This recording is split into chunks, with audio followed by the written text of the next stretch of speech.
Ah, midnight in the mausoleum.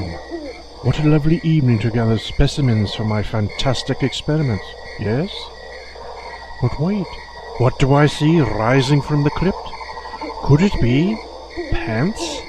Spooky pants? But of course, I almost forgot. It's time for Spooky Pants Radio Show with Dino Ewelt and Groovy Bean. That haunting Yvonne Palermo here on Haggy Shack Radio. Do stay tuned for whatever chilling tales they might share with us tonight. Groovy Bean good.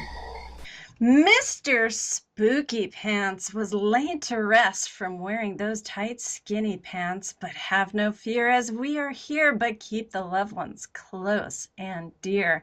Hey, a Spooky Pants evening to you, Haggy Shack Radio listeners. You have just stepped into the foggiest graveyard with the crunchiest leaves, batty eyelashes, winds of wonder, and ghoulish friends shape-shifting about. I am one of your hosts, Yvonne Palermo, aka the Groovy Bean, joined with my Spooky Pants partner, Dino Ewelt, and thank you for tuning in tonight and joining us on this paranormal evening. This is a new show every Wednesday night, produced by Haggy Shack Radio. Lovely Miss Colleen Kelly behind the grave scene, still snacking on her Nutty Gazetti zombie bar. That's right, www.haggyshack.com. Also, for those of you out there in Facebook land, Dino Ewelt hosts a group which you must join. It is called Paranormal Into the Night, so please make sure you join it up and join the adventure with us. Did you also know that Dino has a show Monday night here at Haggy Shack Radio? Yes, with Ghoulie Ted. What? Yes, the Little Monster Movie podcast every Monday night at 7 p.m. Pacific time.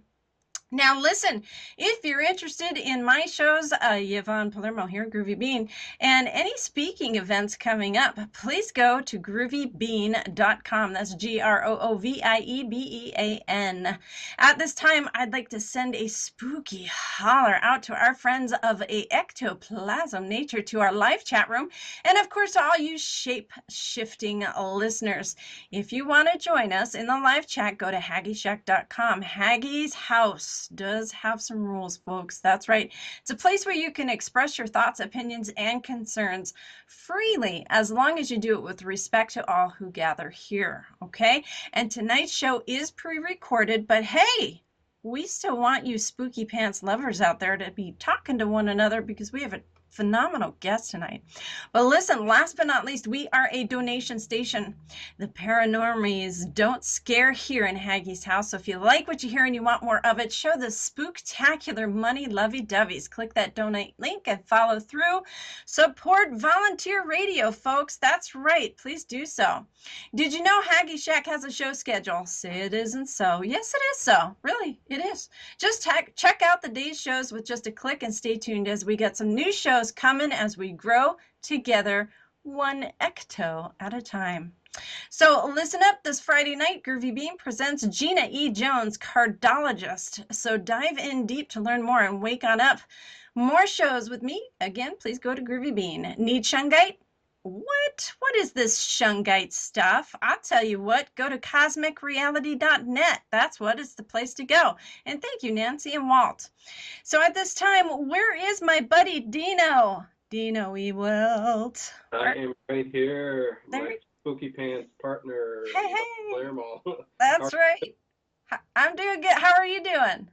I'm doing good. I heard you did some exercising today. Whew, did I? I do my exercising paranormal wise. I leave my body. I go do my exercising wherever I feel. I re-enter my body, and I didn't even break a sweat. So, there you go. You are the astral traveling exercising person then. Yes, I found out that it doesn't work though, because my muscles never get sore. But nevertheless, you're like, you know what? I'm gonna leave this meat bag at home. Hey, a cool way to go exercise, huh? It is. In the world. I'm gonna have to try that, but yeah, I gotta work out. I'm a little bit sore, but but it's all good. Awesome. Hey, I got a question for you, Dino. Yes. What you're going to be doing some new shows for Haggy Shack here. What tell me about your music shows. What are you doing? Well, to start off with, I'm tomorrow night, starting at 11 to 1. There'll be 2 hours. It'll be old time radio show. I don't know how many people have know about it or have listened to it. It's the golden age of radio. It was before television, when radio was king. It's basically you use your own imagination. You listen to a show, you put the picture, the story, the scene, the movie in your head. I mean, it's just a very cool thing. I've loved it ever since I was a kid. That's the first time I ever, listened to it, and it's just been a cool thing, and I've been addicted ever since. So that's a new show. It's on the schedule. Nothing paranormal about that. But it's very cool. It could be because you're listening to people that have passed on. They've transitioned. Yes, they have. And you know what? There's plenty of horror and sci-fi and space stuff too. So, but this week I'll be doing The Shadow, which is more like a detective type.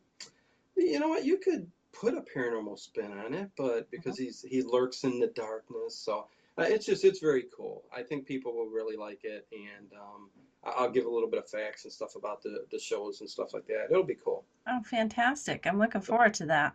Awesome. Yeah. Yeah. Right on. So do we get to Nick Keene? That's our guest tonight, isn't it? Yes, it is. Tell me more. Well, Nick Keene, he is a musician, a writer, a paranormalist, survivalist, and outdoorsman.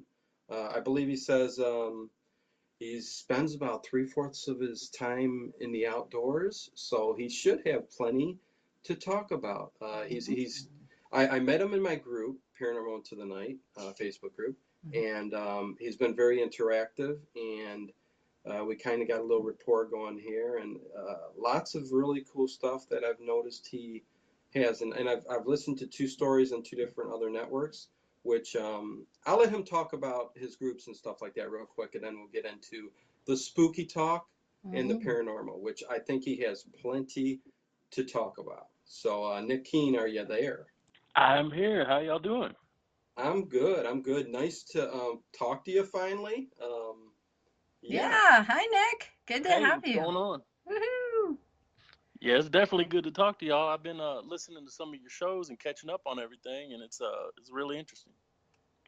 Yeah, and I hope you don't mind. I know you talk a lot about the outdoors. We'll try to keep the spooky and talk about the paranormal side of it, and we'll see where it takes us, you know? Yeah, we can go wherever y'all want to go. It's pretty much an open book right now, so. Right on. I'll let you lead. Go ahead, Dino. Okay, cool. But to start off, I'll let you go ahead and plug. I know you got 3 groups, and I actually dig all 3 of them. They're kind of cool. So if you want to get that out there, let us know.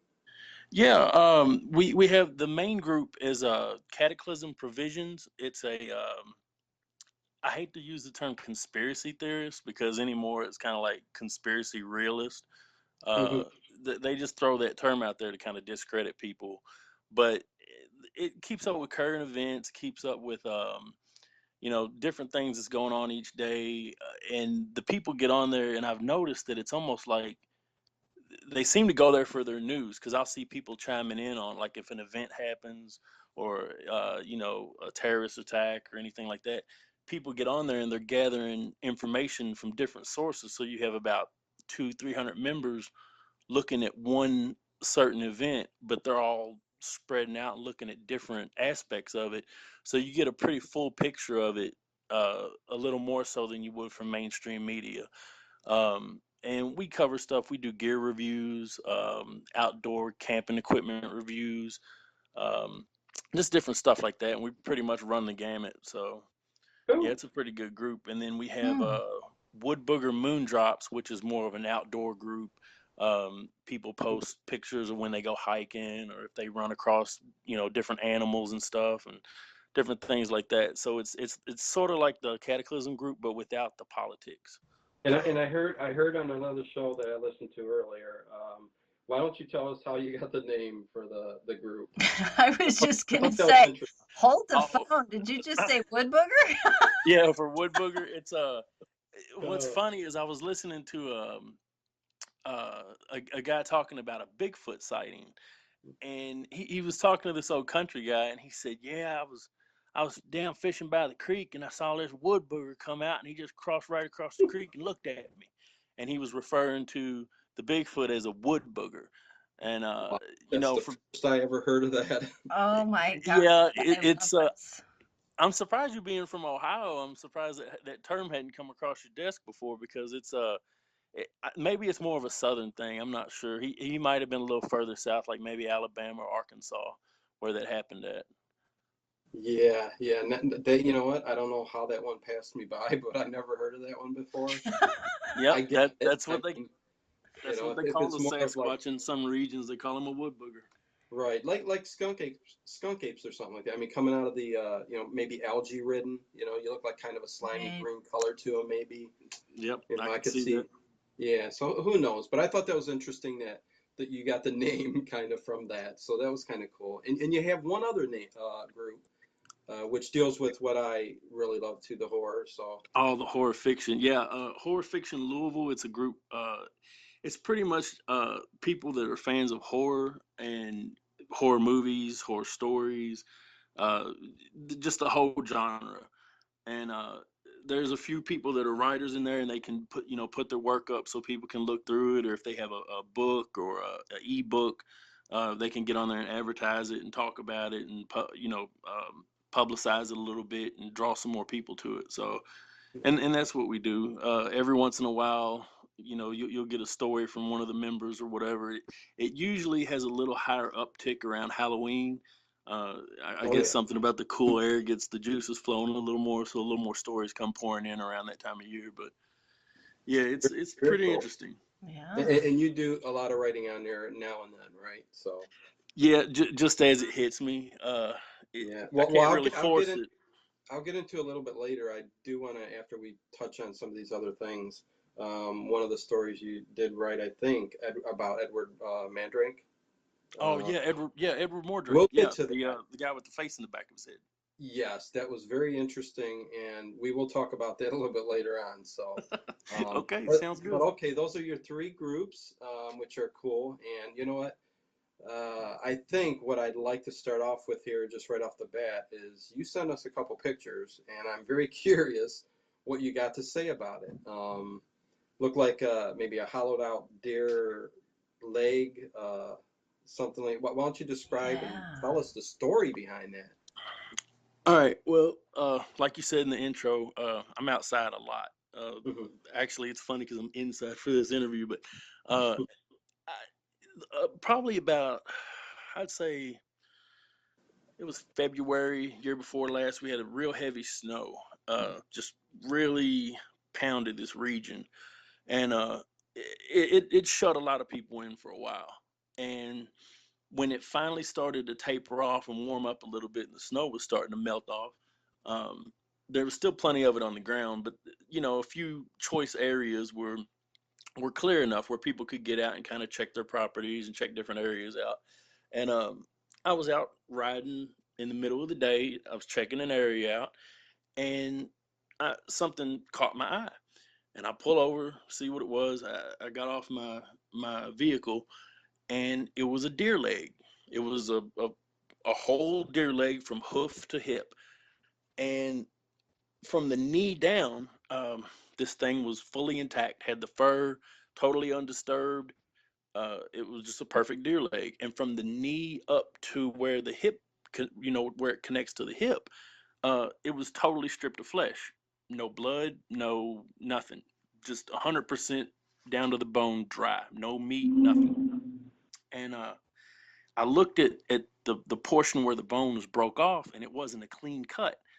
Like around here, if somebody hangs a deer up, they'll take a saw and sever the legs, and sometimes they even throw them to their dog. Which Right.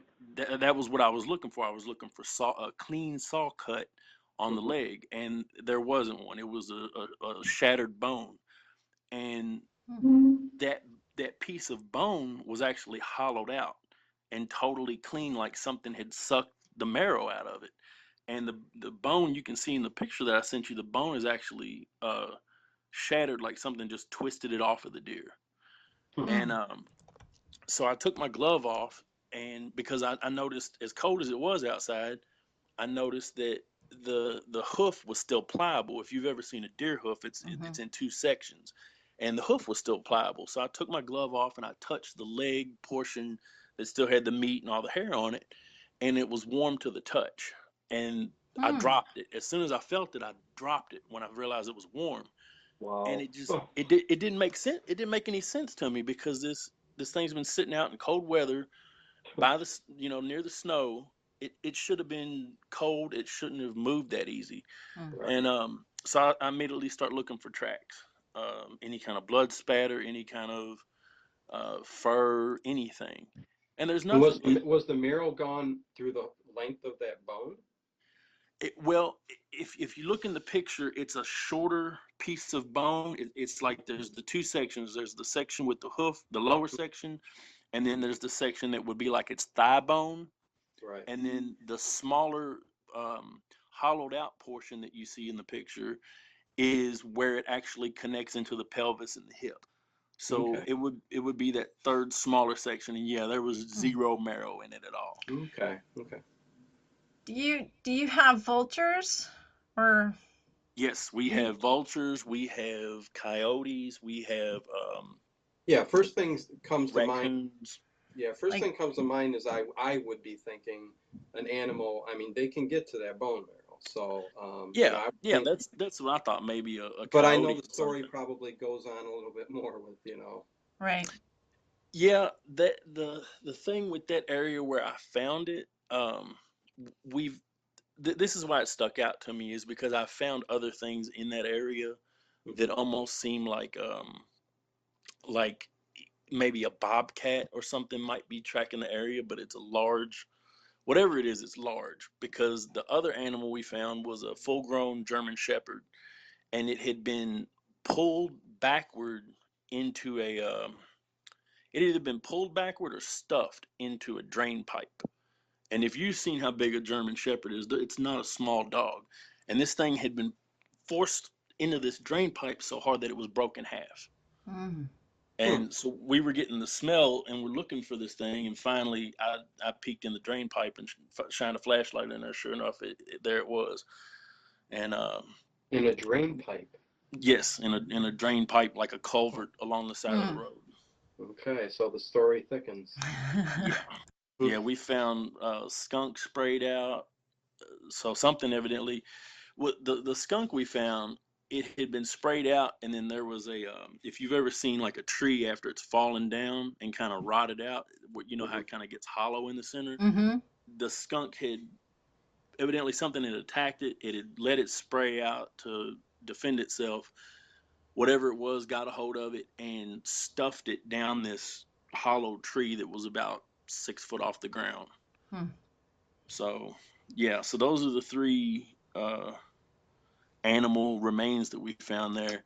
But when it started warming up in that area, the curious thing is, I'm riding through the area again, and I get this scent, like I got a really good sense of smell, and I caught this scent that I had never smelled in my life ever.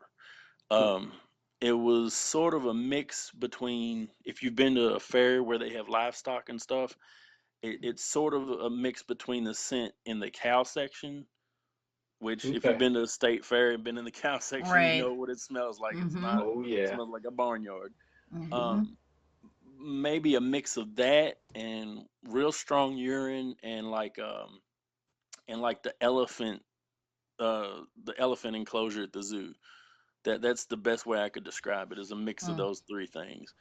And it was just like it was right where I found the deer leg at, and I just got the creepiest feeling, like there's something close out here to put off such a strong smell. And I kind of got up out of there. So you said you were after you saw the deer leg and all that, you went looking for tracks or something like that. Yeah, because there was snow still on the ground. So I looked all around the area to see if I could find, because like I said, first thought, I've seen coyote out there. Right. So I thought maybe coyote had taken, maybe a few coyote had taken a deer down. and tore it up. And Yeah. so that's what I was looking for, was coyote tracks Mm-hmm.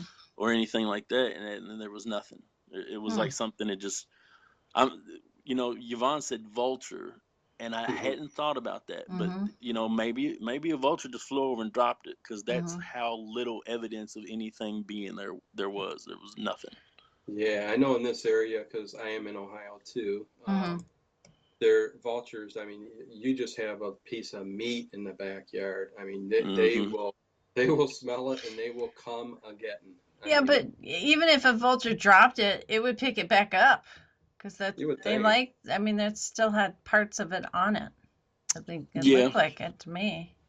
Yeah, it had from the knee down to the hoof, it was still fully intact. But my thing was, how was it still warm? Right. If it was a vulture that took it, I didn't understand how it could be outside in that cold weather for any amount of time and still be warm and pliable to the touch. It was like something had ripped it off the deer, stripped the top half of it, and just tossed it aside.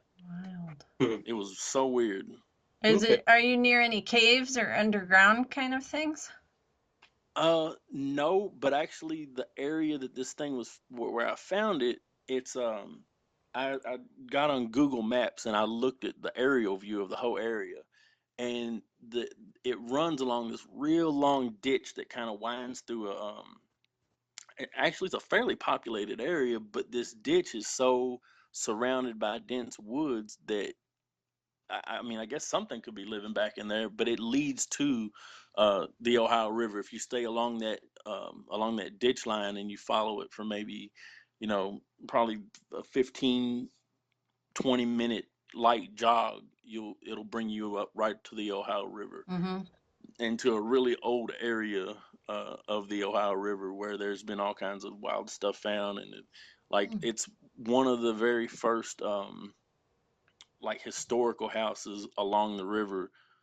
That's where this ditch line feeds into, is that area. Okay, so I think what you were getting to is you think something strange possibly has gone on with this area or something like that, or is it just something? Yeah. I mean, you don't have something in mind, like thinking it's, it could be a cryptid or something like that, or you just don't know? Well, at this point, I don't know. I do know the property manager. If you, like I said, if you follow that creek line to where it comes out near the Ohio River, it opens out into kind of a meadowy sort of area, and then it goes down. It drops down into the riverbed, and there's a property manager that set up shop by one of the old historical homes right there, and a buddy of mine went and talked to him, and he said the guy won't come out of his trailer after dark. He said he's seen some things and heard some things down there in that area, and he will not. I've been trying to go interview this guy, and he just won't talk. But he said he won't come out after dark. So I'm not sure what the guy's seen, but there's something odd going on for sure.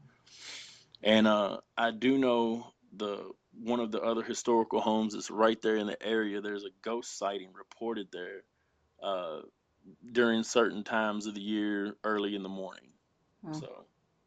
Well, very cool. Yeah, I mean, because I'm relatively, you're north or south of the Ohio River, right on that border of Ohio, and we're close to the Appalachians, and I mean, that's just so thick, and so much has gone on in there that it's a strange area. So anybody on the cusp or the border of that, and down south by Ohio River, Kentucky, there's a lot that's been going on, especially with Bigfoot and stuff like that. But nevertheless, let's I got a list here, and there's another thing that really interests me is the Rake sighting that you've had.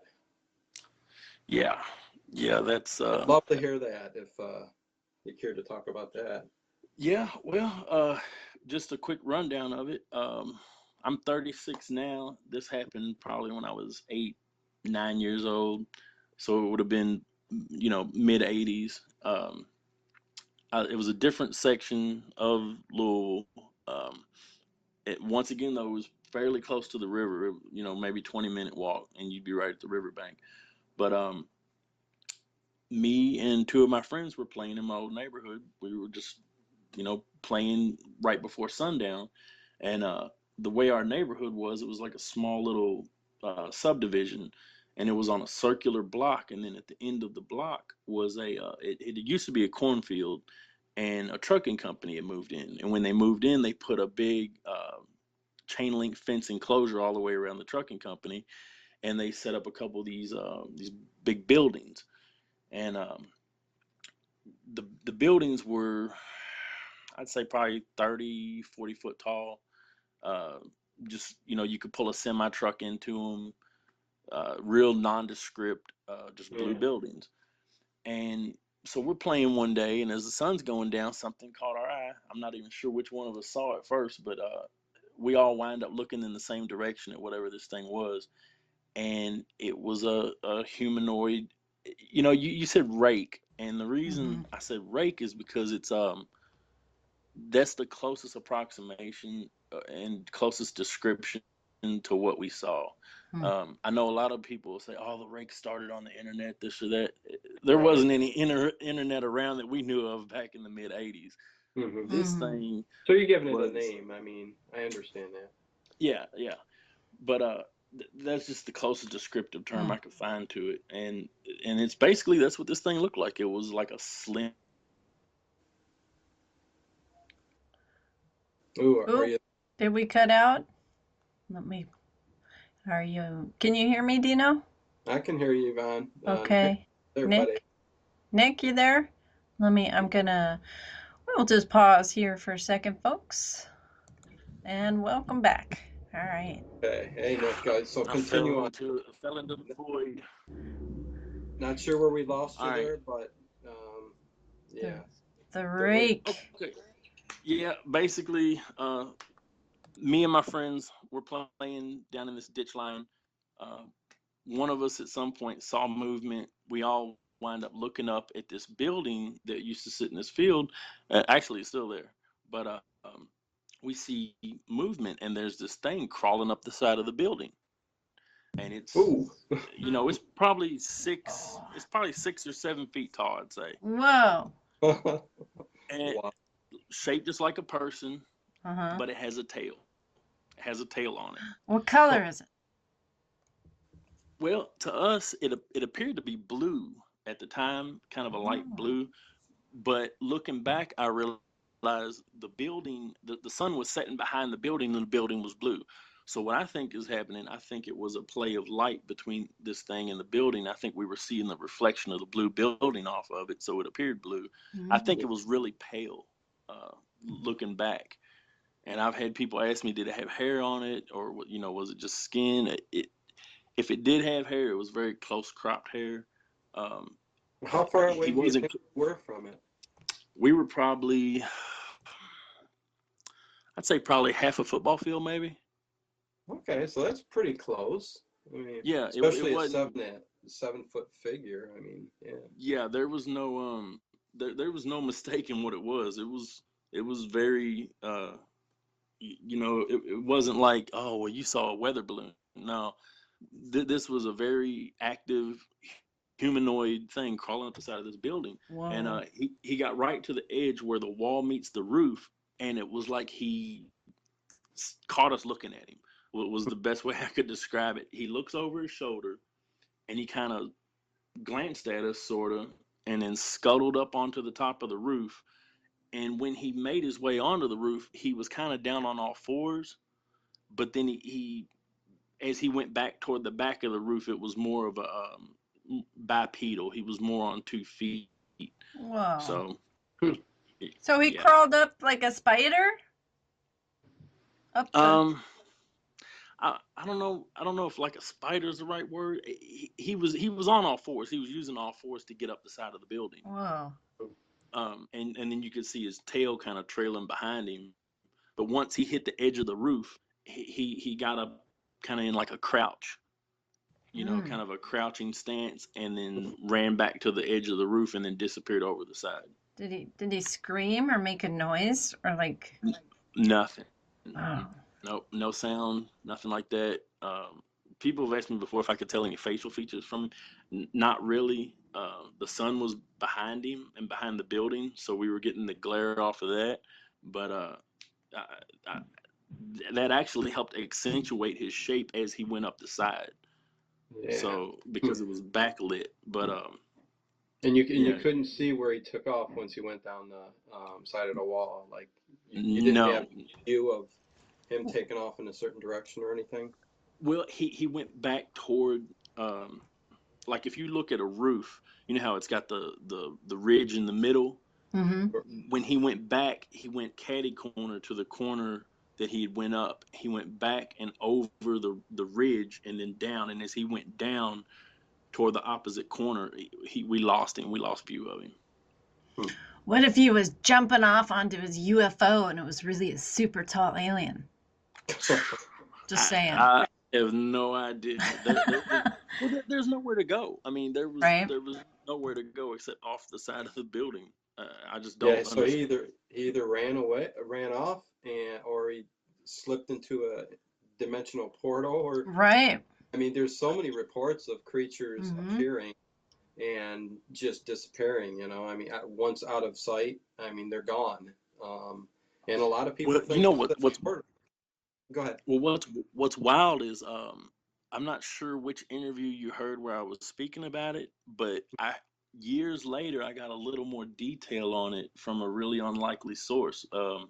Did you catch the one where I was talking about where we got a little better description of it? I might no. Go ahead. Okay, well, like I said, this thing happened when I was 8, 9 years old, and it stuck with me and my buddies this whole time. I mean, it's burnt into our heads. Every time we get together, we still talk about it. Every time we talk on the phone, we still like. I saw a video on YouTube of when this whole Rake phenomenon started on the internet. I saw this video, and it was like a compilation of sightings of this thing, and a lot of them in the video appeared hoaxed to me. They just didn't look legitimate, but a couple of them actually looked really close to what we saw. Oh, so you I mean sent it there's to. hoaxed videos up on YouTube and the internet? Imagine that. I know. You know, But that's why yeah, you need the story behind these videos, because there is so many hoaxes and stuff. So to hear it from somebody's mouth is a much better thing. Right. Right. Well, I sent it to the other two people who saw it with me, and as soon as they watched it, they were like, "Oh my God, that's what we saw." And I said, "Yeah," and they were just dumbfounded. And I put the name, along with it. I said, people were saying it's a rake. It's, this is the description of it. It's almost identical to what we saw. But as far as getting more detail on the story, years later, I was about 18, 19 years old, and I was doing a lot of looking into different stuff, research, and I was a little more adventurous at the time. And so my buddy tells me, "Hey, I know a guy that's a psychic. I had a session with him. You should go talk to him. You're into this stuff. Go talk to him." I was like, "All right, I'll give it a shot." So I take a tape recorder with me, and I paid for an hour. And I said, I went in there with the idea I'm going to do a double blind test and see how accurate the guy is. So I sat down and I thought, what do I want to find out about? And the rake thing was so forefront. I said, that's what I'm going to ask him about. And so I asked the guy when we sat down before the session ever started. He said we can do 3 things. He said I can pull your cards. I can just do a reading. I can do your numbers, which is like, I guess, your birthday or whatever. Or I can channel a spirit. And me being, like I said, 18, 19 years old, a little more adventurous, I said, you know what? Yeah, channel a spirit. I'm going to get my money's worth today. Oh yeah. So he bows his head for about maybe 3, 4 minutes, 5 minutes. And then he raises his head back up. And when he does, there's somebody else in the room. Like, his accent changed. He was a very different demeanor altogether. And he said, "Ask me what you want to ask me." And I start throwing in questions. And the way that I phrased the rake question, I said, because I didn't want to lead him, I didn't want to give him any kind of hints or anything. I said, when I was younger, me and a couple of my friends saw something. Mhm. Tell me about it. And that was all I said, totally nondescript. And this guy came out and he said, what y'all, he said, y'all were lucky to see it. He said, most people never see anything like this. He said, but what it is, it's something that lives in between. That's exactly how he phrased it. It comes wow. from in between. And he said, they feed on dead things. Wow. And he said they usually come out at sundown or at night, and he said they just go around and they feed on dead things, and then before the sun comes back up, they head back to wherever they came from in between, and they just and that's it. And he described it. He told me exactly what it looked like. It was crazy. It was pretty crazy. And I played the tape for my two buddies that saw it with me after the fact, and they were just blown away. Wow. It was crazy. Did he say who he was as this channel?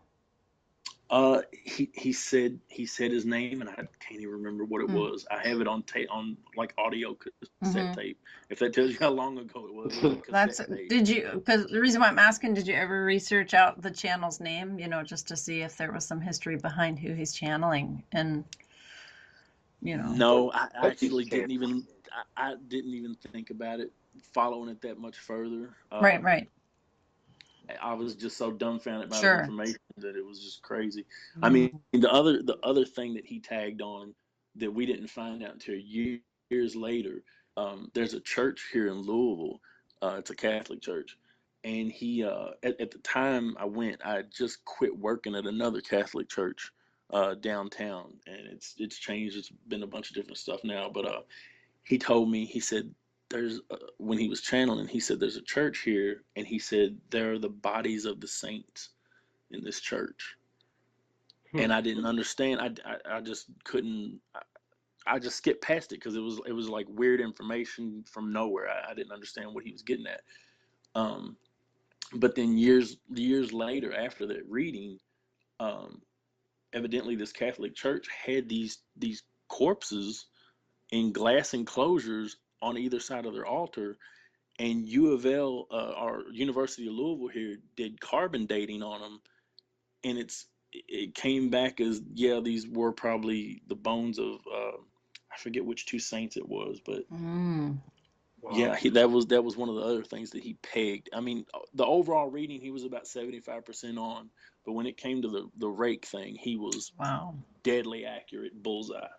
Yeah, because I'm trying to just put all this into my head right now. That, I mean, he says he came out to feed on dead flesh, so that means he's got to be, some kind of creature here. So he's not an interdimensional being. He's not a demon, a spirit, or I mean, or could he? And I mean, he's eating on real flesh on planet Earth here. I mean, that's the strange part. What if it's an inner Earth creature?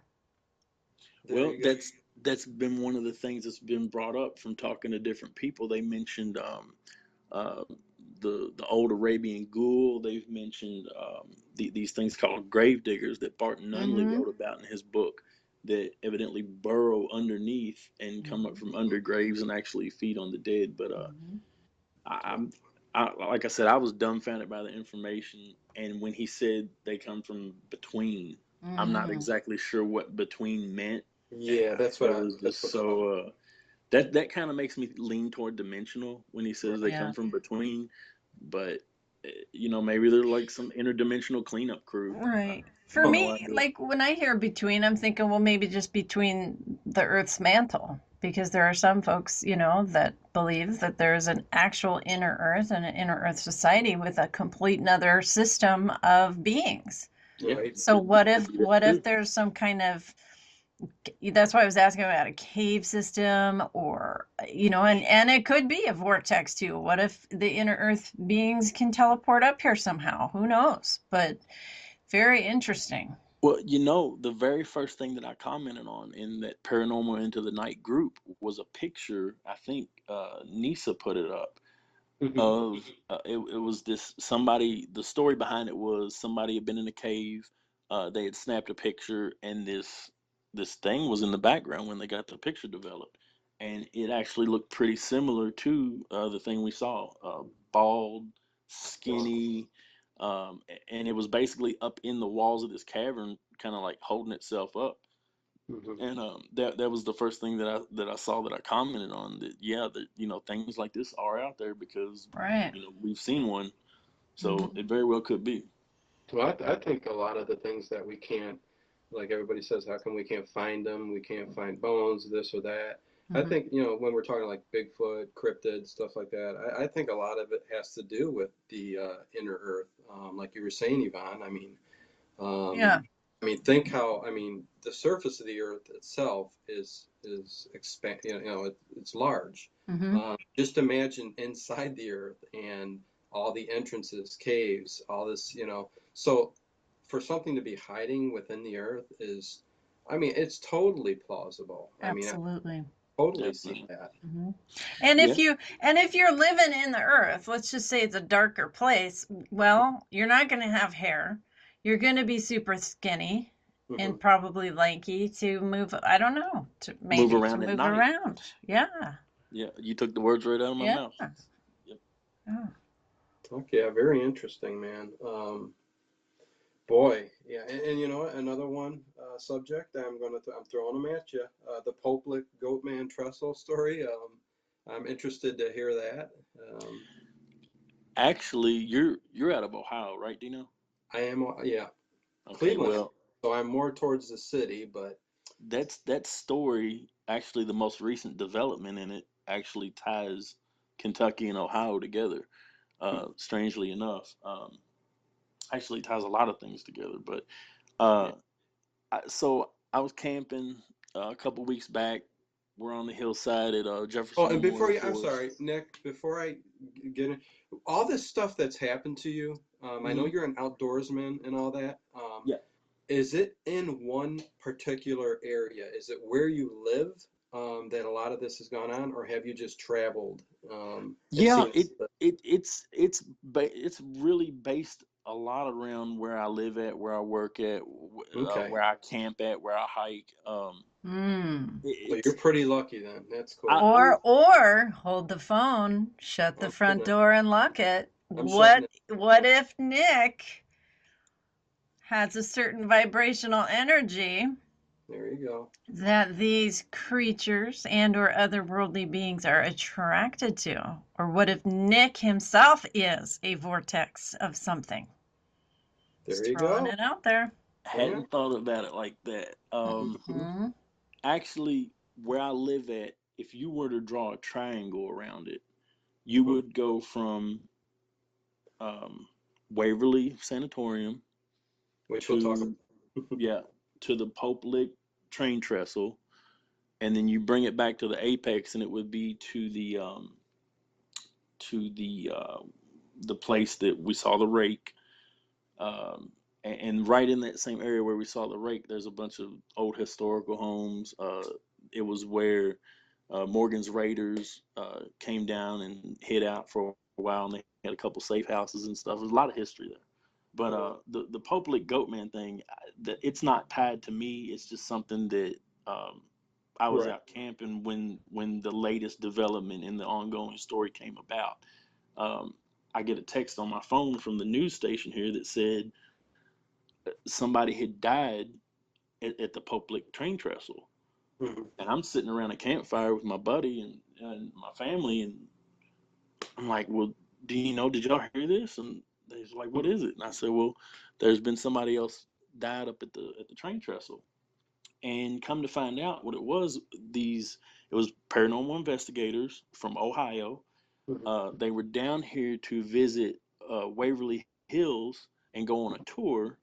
And I guess they got it in their head to, hey, while we're down here waiting to go on this tour, uh, let's go check out the Poplick Goatman Trestle. And Mm. if anybody that looks into this area, those are the two things that pop up: Waverly and Goatman.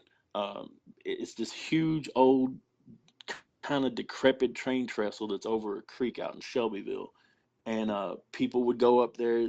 Teenagers would go up there, they get drunk, they dare each other. Oh, you go out on the trestle, and the legend developed that there was this Goatman thing out there that would lure people to their death. It would lure people out onto the train trestle. Train would come along, hit them, kill them, or this Goatman thing would hypnotize them and get them to jump off of the train trestle and all these different things. It's 3 or 4 stories pretty much that circulate around the subject, but they kind of all fold into one. And you know, whether there's really a Goatman up there or not, the place is claiming lives, and it just recently claimed another one like a couple weeks ago. So condolences to that person's family if they're listening. It's awful. Oh. And have they actually, you know, said they've seen the actual, like, a Goatman in the area when this stuff has gone down? Or? Yeah, there's several people that said they've seen it. There's somebody actually made a movie about it. Right.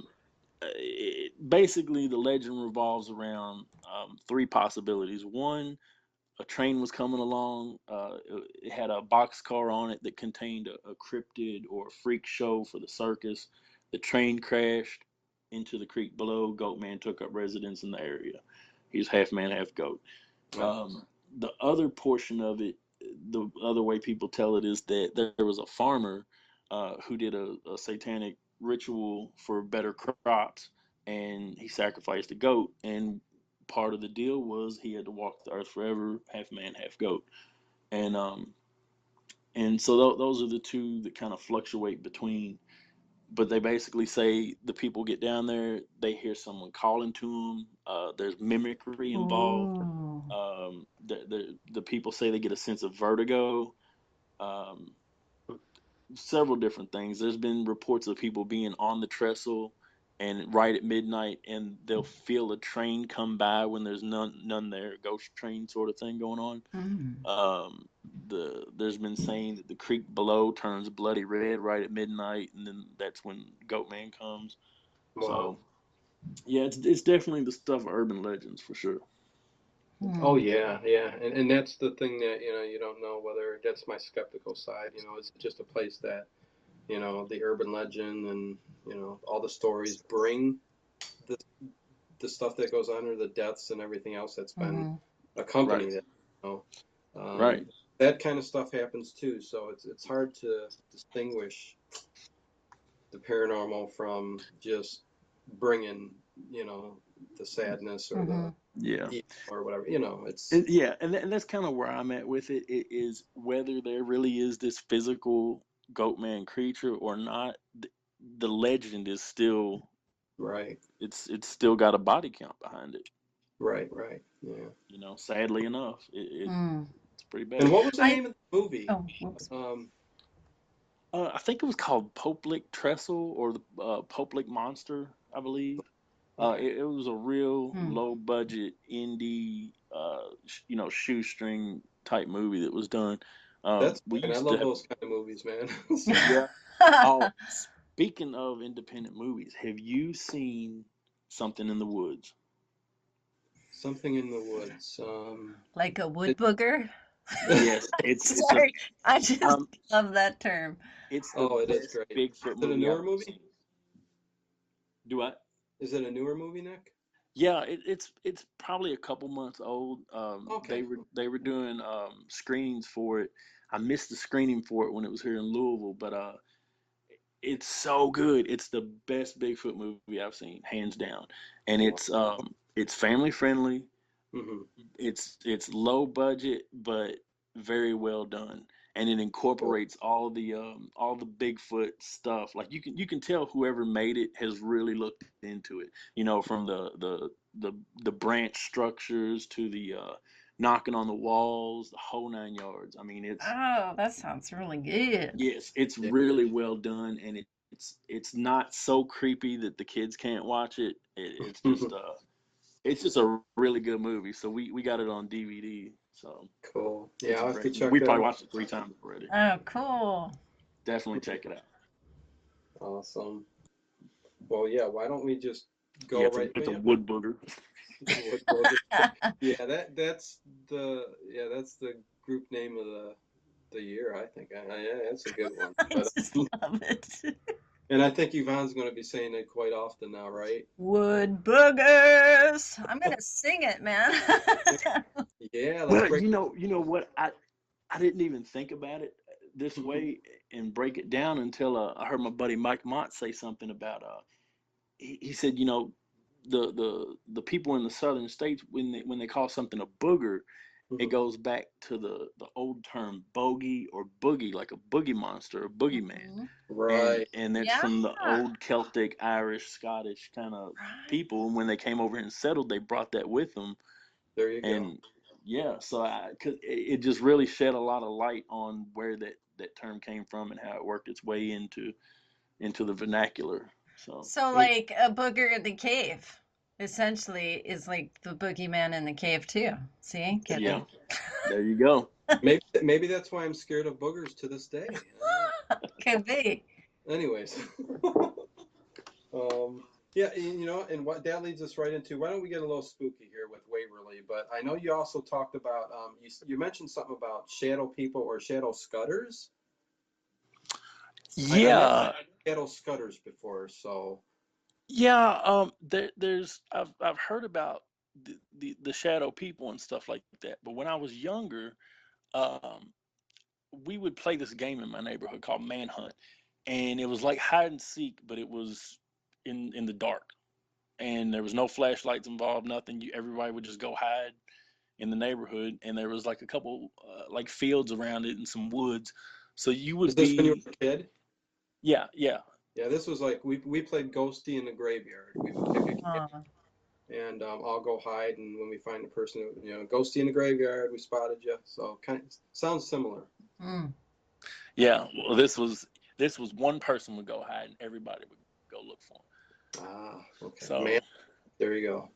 yeah, so during that, I spotted this thing that it was a couple of them.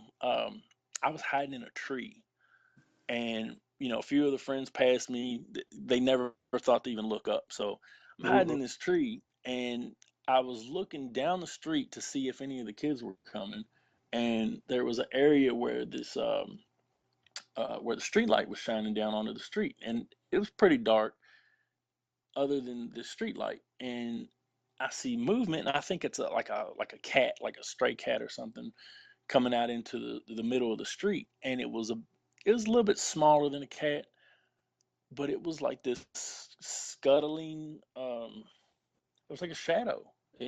There was no. It wasn't recognizable as a cat. It was almost crawling like if you've ever seen a person do the crab crawl where they lay on their back and they put their hands above them and kind of creep along. It was like that, except smaller. Hmm. Yeah, it was really, really odd. And there was about Huh. two or three of them, and they came out of the shadows and they crossed under the street light where it was shining down into the street. And I got a good look at them, and they went on and crossed across the street and disappeared back into the dark. And that was the last I saw of them. And they were totally dark, even with the light shining on them. Yeah, yeah.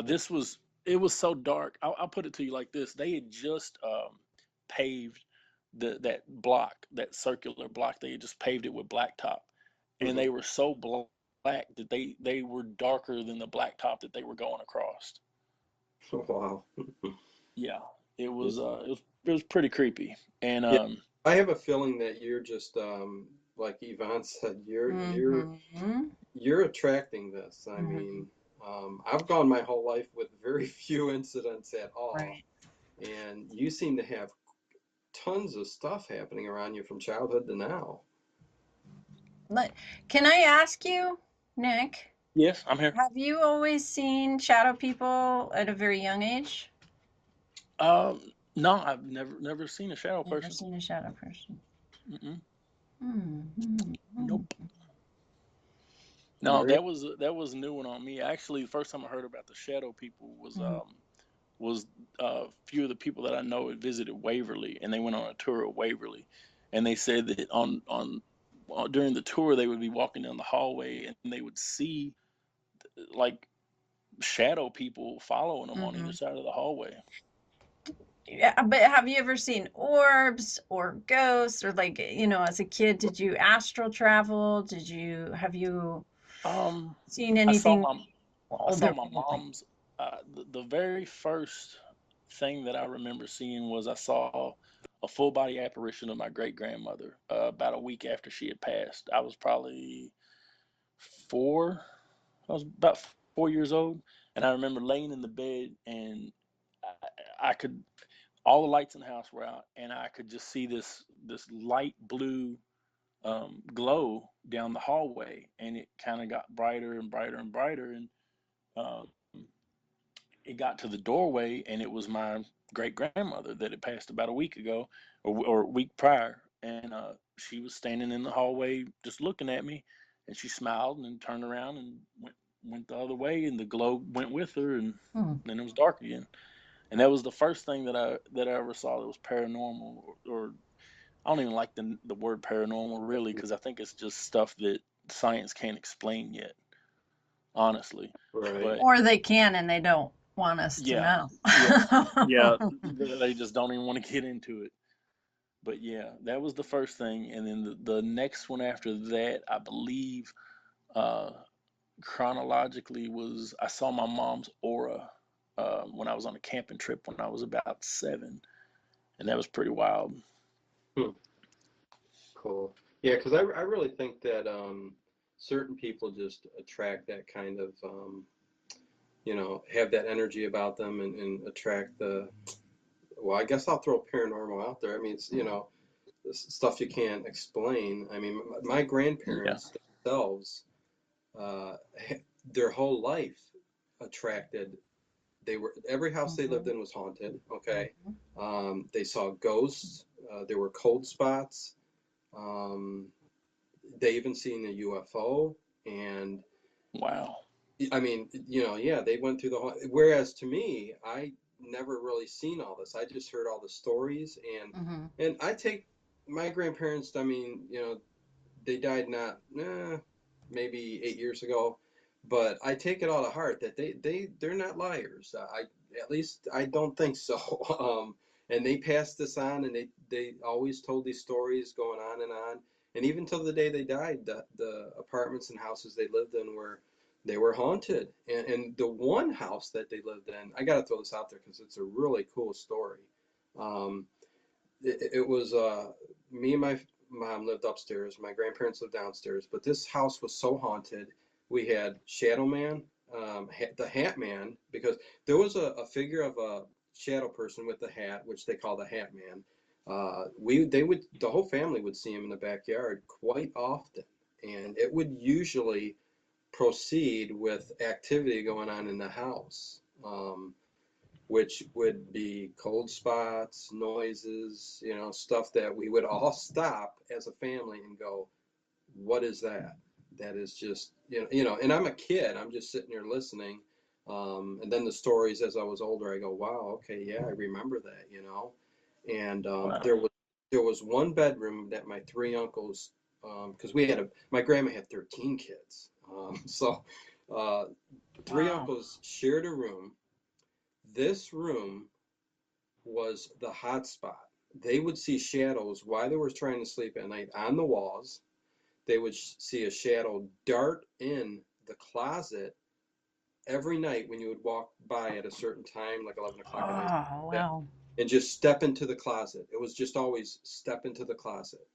And my uncle, the one night, seen like a bluish where you could see through it figure, messing around with stuff on the because he said he opened his eyes, he wasn't making no noise, saw it messing around with the stuff on the desk and stuff like that, and it turned around and looked at him, and like, hey, I see you, okay, turned around and started doing what he was doing again. And my uncle said he just closed his eyes and went back to sleep, but this stuff would happen all the time. So getting back to Nick, I mean, I really do think you're just attracting all this Hmm. stuff. And Or yeah, he's got hereditary DNA right. embedded codes that he's unaware of, possibly. Mm-hmm. Yeah, because you take a different look at it, Yvonne, with Mm-hmm. kind of the alien side of it. Mm-hmm. Mm-hmm. Yeah. Well, I have a question before we go any further from what Dino was saying. Hmm. Just before we get away from it, what did you said you saw a hat man in the backyard. Right. Was it at night? It was at night. Yeah, there was a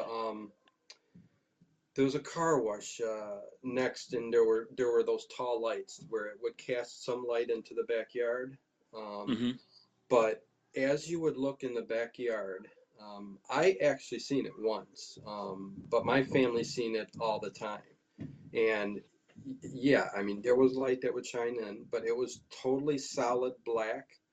But you would definitely see like the cape type thing that was in the back of the body, almost like an old Western type Like a individual. duster.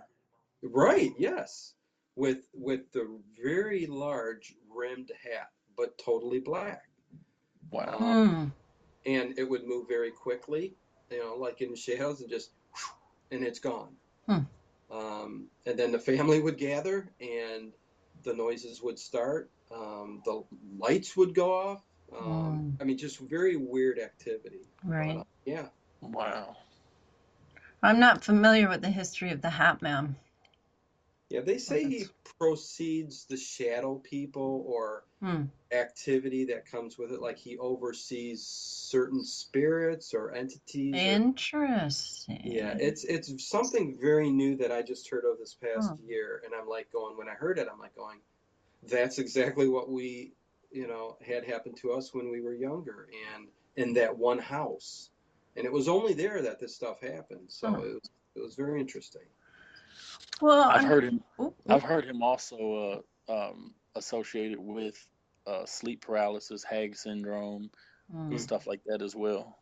Hey, where'd Brutal come from? I saw that Nick Brutal Keen. There was a thing that was with the music, just because it was Okay. yeah, I was brutally honest, and there was a few times during shows and we were at clubs and stuff where some stuff happened, and yeah, it kind of Okay, no, yeah, I was just curious. Yeah, sounded cool. Okay, so yeah, let's go into Waverly. I know you've been there. I don't know how many times you've been there, but I know you've been there, and I'd love to hear your thoughts on Waverly. Is this Waverly Hills? Waverly Hills. Sanatorium, darling. Yeah. Which is a place real close to you, right, Nick? Yeah, it's about a 15-minute jog from where I live at. Oh, and my God. I worked at the foot of it several times, and it's crazy. It kind of this portion of town, Waverly kind of like looms over it like a castle on a hill, sort of. Mhm. They've covered it with trees and stuff, so for the most part, it's not visible. But if you get back far enough, you can see the parapets of, like the highest peaks of it, kind of peeking out over the woods. And there's a train track that runs along right next to it, or down the hill from it. And from my understanding, that's where they would, haul off some of the bodies and stuff. It was a gravel road for a long time before it became a train track. But yeah, it's just kind of a overwhelming presence in the town. Around Halloween, it gets crazy because they use, throughout the year, they do tours. You can come in and go on a tour for a little, few hours and check it out. Or around Halloween, they turn it into like a haunted house where you go through and they jump out and scare you and stuff. But from what I've heard, they're actually Reformatory up here. Oh, I'm sorry, Nick. What's it called? Mansfield? Yeah, Mansfield Reformatory. That's close by me. That's about 40 minutes away or so. Wow. Yeah. Yeah, I heard about that place too on some of the ghost hunting shows and stuff. Yep.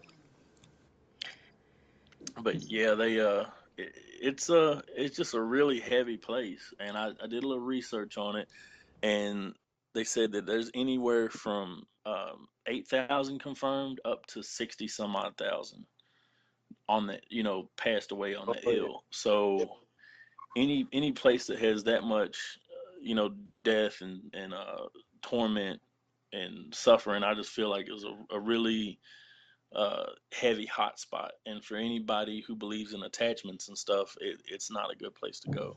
Mm-hmm. Well, that's From what I yeah. hear, Go ahead. I was just gonna say, from what I hear, they're turning it into a bed and breakfast.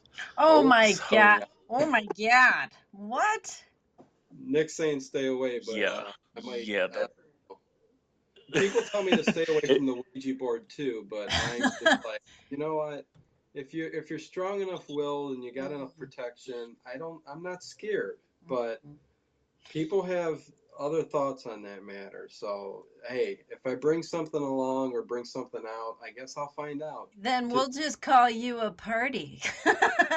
Yeah, yeah. hey, to this But- day nothing's happened, but I better shut up, I guess. So let me ask this, because we've got some listeners that are probably gonna be like, well, what's Waverly Hills? It was a sanatorium in Louisville, is that how you say it, Kentucky? Yep.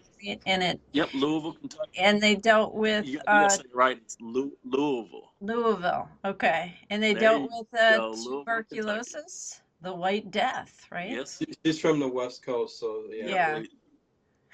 Yeah. It was a TB. They call it the TB hospital for the longest time. But yeah, it was a tuberculosis hospital, and later on it became like a convalescence home for old people and stuff. So it's just, and then finally they wound up closing it down. I had family members in it when it was functional, when it was going and stuff. So, and that was one thing that I was always told by my family. Some of them were kind of superstitious and believed in stuff, and they would tell me, look, if you ever mess with a Ouija board or anything like that, never call up any of our family. If you ever go to any of these places like Waverly particularly, do not go looking for any of our people that were in there. Leave it alone. So I always honored that and left things alone. So that's one of the reasons that I won't go, take the tour of it. When I went in it when it was a haunted house, like I said, I had that little stage where I was 18, 19 years old, and I was going full bore looking at everything. And I did play with a Ouija board once, never again. Wow. and that was about the age that I went into Waverly when it was a haunted house and stuff, and I went and checked it out and did a little snooping around there. And actually, the psychic that we spoke about earlier in the previous section that I talked to about the Rake, he actually warned me off of that. That was one of the other things he said. He said, some people go up there. He said, you do not need to be going up there at all. And I asked him why, and he was like, just don't do it. So I don't know if he was picking up on something or what, but I honored that, and I kind of stayed away after that initial visit. Again, yeah.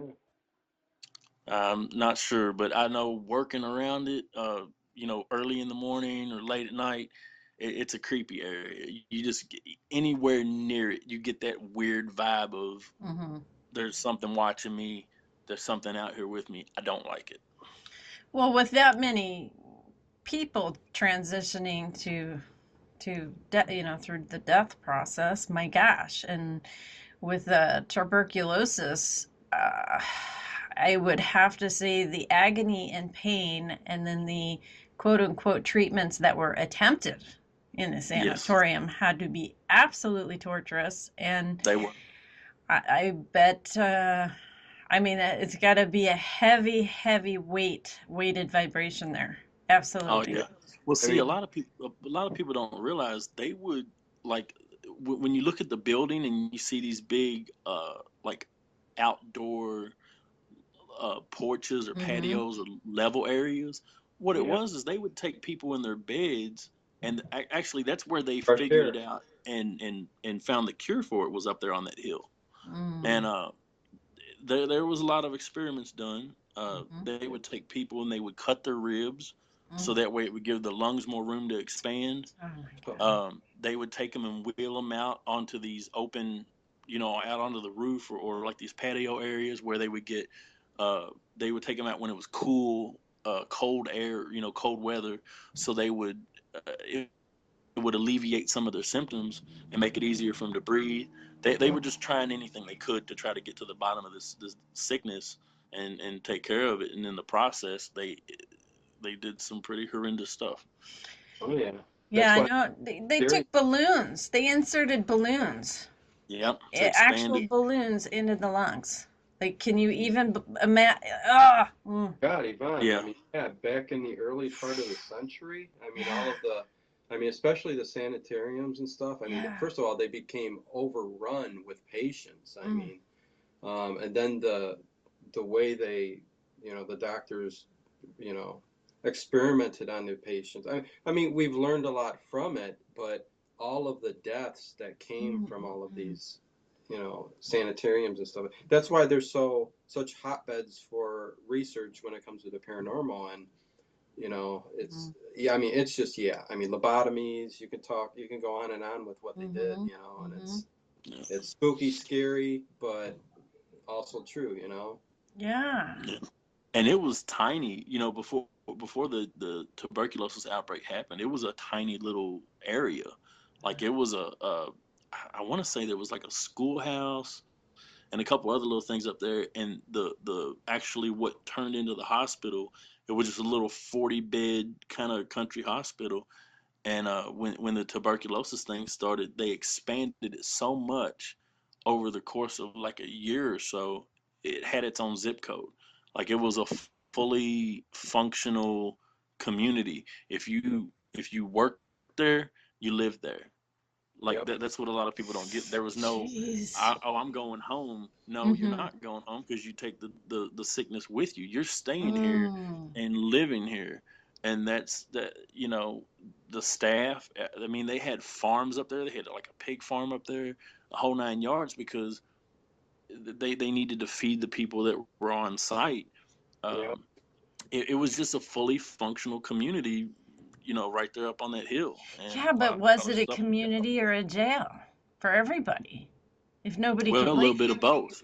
A little Yeah. bit of both, actually. I mean, that I guess that's why the despair was so strong, because I mean, you imagine being around that all day, every day, with no let up. It's got to be pretty, heavy on you. Mm, Yeah. They're not letting you leave either. I mean, if you're right. sick, you're staying there. I mean, Well, and then, but with, you know, and with the sickness and the death and the pain and the quote unquote medical treatment, which was torture, mm, uh, that that is kind of like opening your own portal there, saying, "Hey, come on in," to something negative or something, something that feeds on that type of energy too. Yeah. oh yeah. So, Yep. I can see that. It's almost probably like a beacon to something like that, right. Oh man. or Yeah. somebody ringing a dinner They do. bell. That's the tunnel there, Nick. That I mean, Yeah. they were Yeah. people were Body dying shoot. so. Yep, the body shoot. People were dying so often that they created a chute to take them down. Oh man. Yeah, and it Yeah. was Well, just see, like that's why the numbers are so sketchy, because they would take the corpses out at night because they didn't want everybody seeing it. And so that's why the numbers are so skewed, because there's really no accurate count, because so many of them, before the train started running, they would bring carriages and fill them up, and then Oh. trains, and they just kept going, just keep it was like a conveyor belt. Did they have to burn the bodies then because of the disease? Was it? If I'm not sure if they burnt them on site or if they just hauled them off somewhere else. I know Wow. during my research, it said that they would transport them.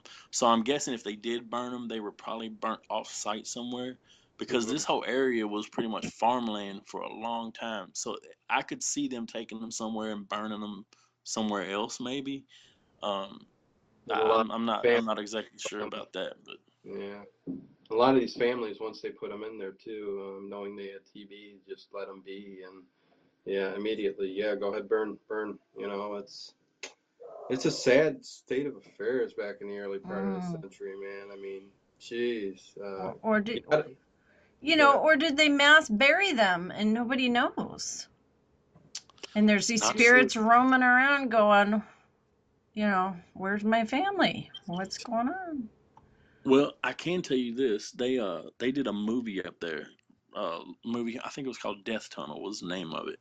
And Yeah. I rented it. I rented it when there were still uh, these dinosaurs called movie rental places like Movie Gallery or Red Giraffes that don't exist anymore. VHS stores. Yeah, it was actually a DVD. Imagine that. Okay. Yeah, the movie was pretty terrible. I'll just go on and say that. I'm sorry to whoever made it. It was a terrible movie. But the DVD extras are worth the cost of buying this movie. The director, when he was taking pictures of the location, when he was scouting it, he was taking pictures of the grounds. And like I said, that eerie feeling of being outside near the woods surrounding the place and feeling like you're being watched. Well, when the pictures came back, there's all these faces in the woods Oh. around this place, full body apparitions, faces, hundreds. If you look at the DVD, look at the extras, and it's better than the movie is watching the extras. Yeah, throw the movie away and just make the extra a documentary, huh? There you go. Actually, they probably could. It was pretty wild. I had some family came in from out of town, and they wanted to go visit the place, and they're like, take us up there. And I took them up there and dropped them off at the entrance. And I was like, call me when you're done. Yeah, it was, and they came out with some weird stuff. They took some pictures, and they have something. One of the windows, they have something coming out of one of the windows, and it looks like it almost looks like smoke, sorta, but it's shaped like a. It's so weird. It's actually shaped like a cartoonish like ghost, like it tapers at the bottom and everything. It's really kind of weird, but no face or anything, just this shape coming out of a window. Probably 3-4 floors up, something like that. But I think they got the whatever proof it was that they needed. They were done with that place. So. Yeah. So how is the hauntings in that area around you? I mean, is it just everywhere? Have you investigated other places or? I've looked at that story, and I've looked at one of the other stories around here that always stuck with me was there was a farm family, and their farm was very close to the hill where Waverly would actually be at, but it was way prior to Waverly even being built. It was when it was all farmland from here to the river, and they had extended family up in Indiana, up in I want to say I'm not sure what part of Indiana it was, but it was further on up, and where their farmland ends was basically that area I told you about where the caretaker wouldn't come out of his trailer, right up next to the river. And so this family brought down this young, I guess she was a niece or something, maybe a cousin, to watch over the kids while they would be out tending the land and farming and stuff during the day. And there was rumors of a satanic cult traveling through the area. Oh boy. And one of the guys, the father of the family, one of his livestock was found mutilated. So he went to hide out in the field and wait for him to come back, and I guess he was going to ambush him or something. Who knows? But as the story goes, he came back in the next night, and he was just really angry, just really different. They said from the accounts he was red, like his skin was like real red, like almost like he was sunburnt, and he thought he heard something outside, so he ran back out that night.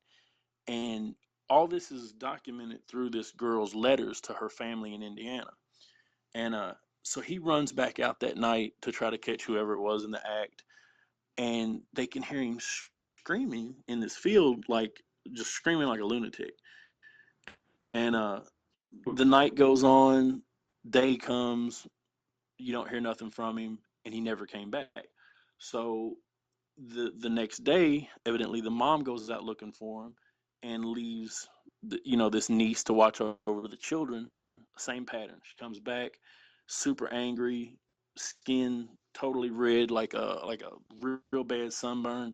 And that night, goes back out in the field, screams her head off like a maniac, doesn't come back. So this pattern keeps continuing. One by one, the kids start going missing. Oh no.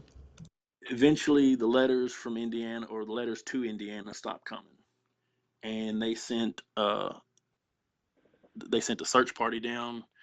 Did everything they could to try to find this girl.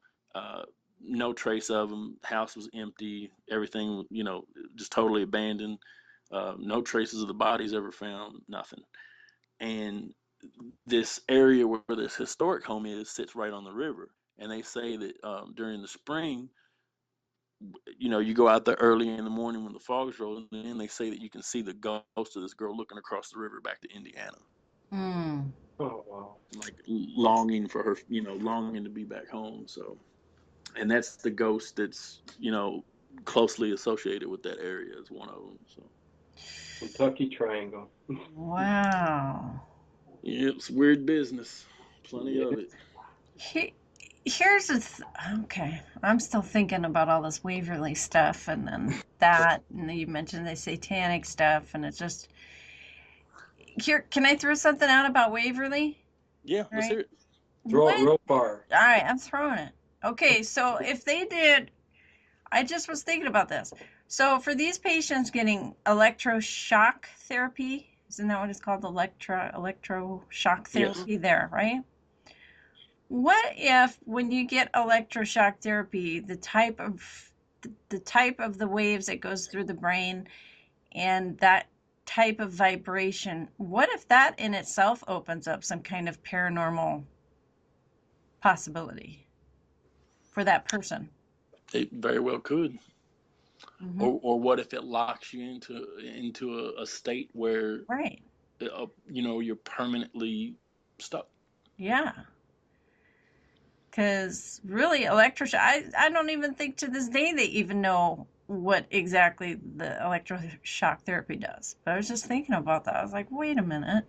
They were doing all kinds of shenanigans at this place. Yeah. Well, you know what would make sense too is if you look at it on a vibrational level. Doing music when we go when we've done music with Pro Tools and stuff, the higher a sound is, or the higher a vibratory frequency is, the closer the peaks are together. But the lower something is, the further.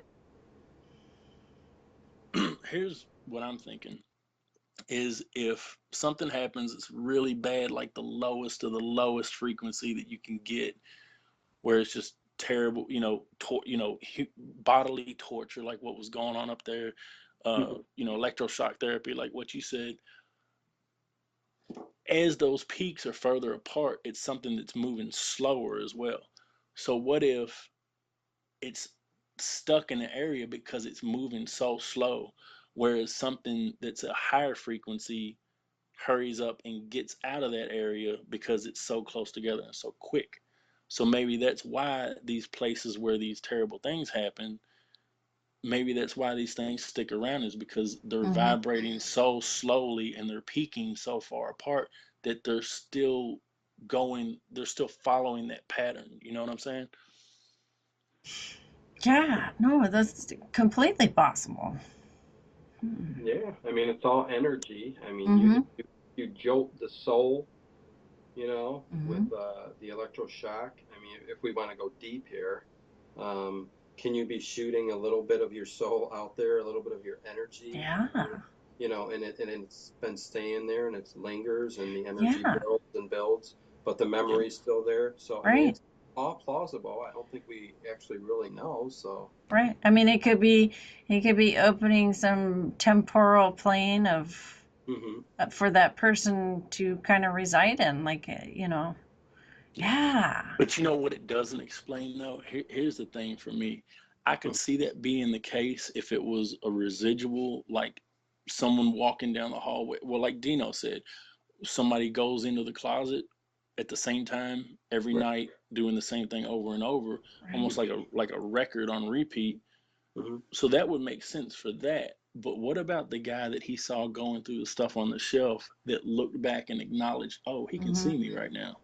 Right. Well, That's something with a conscience. yeah. That's something that's sentient in and of itself.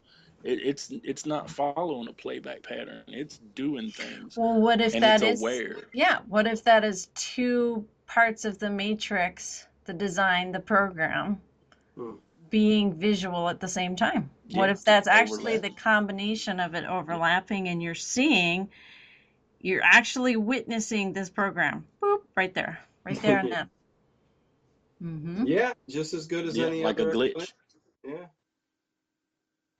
Very I mean, well could that's be. what I'm in search of. I mean, I've been trying to figure this out, just, for as long as I've been interested in the subject. I mean, it's, and everybody's got their own ideas and theories, but we just don't know. We could throw it out there, but yeah.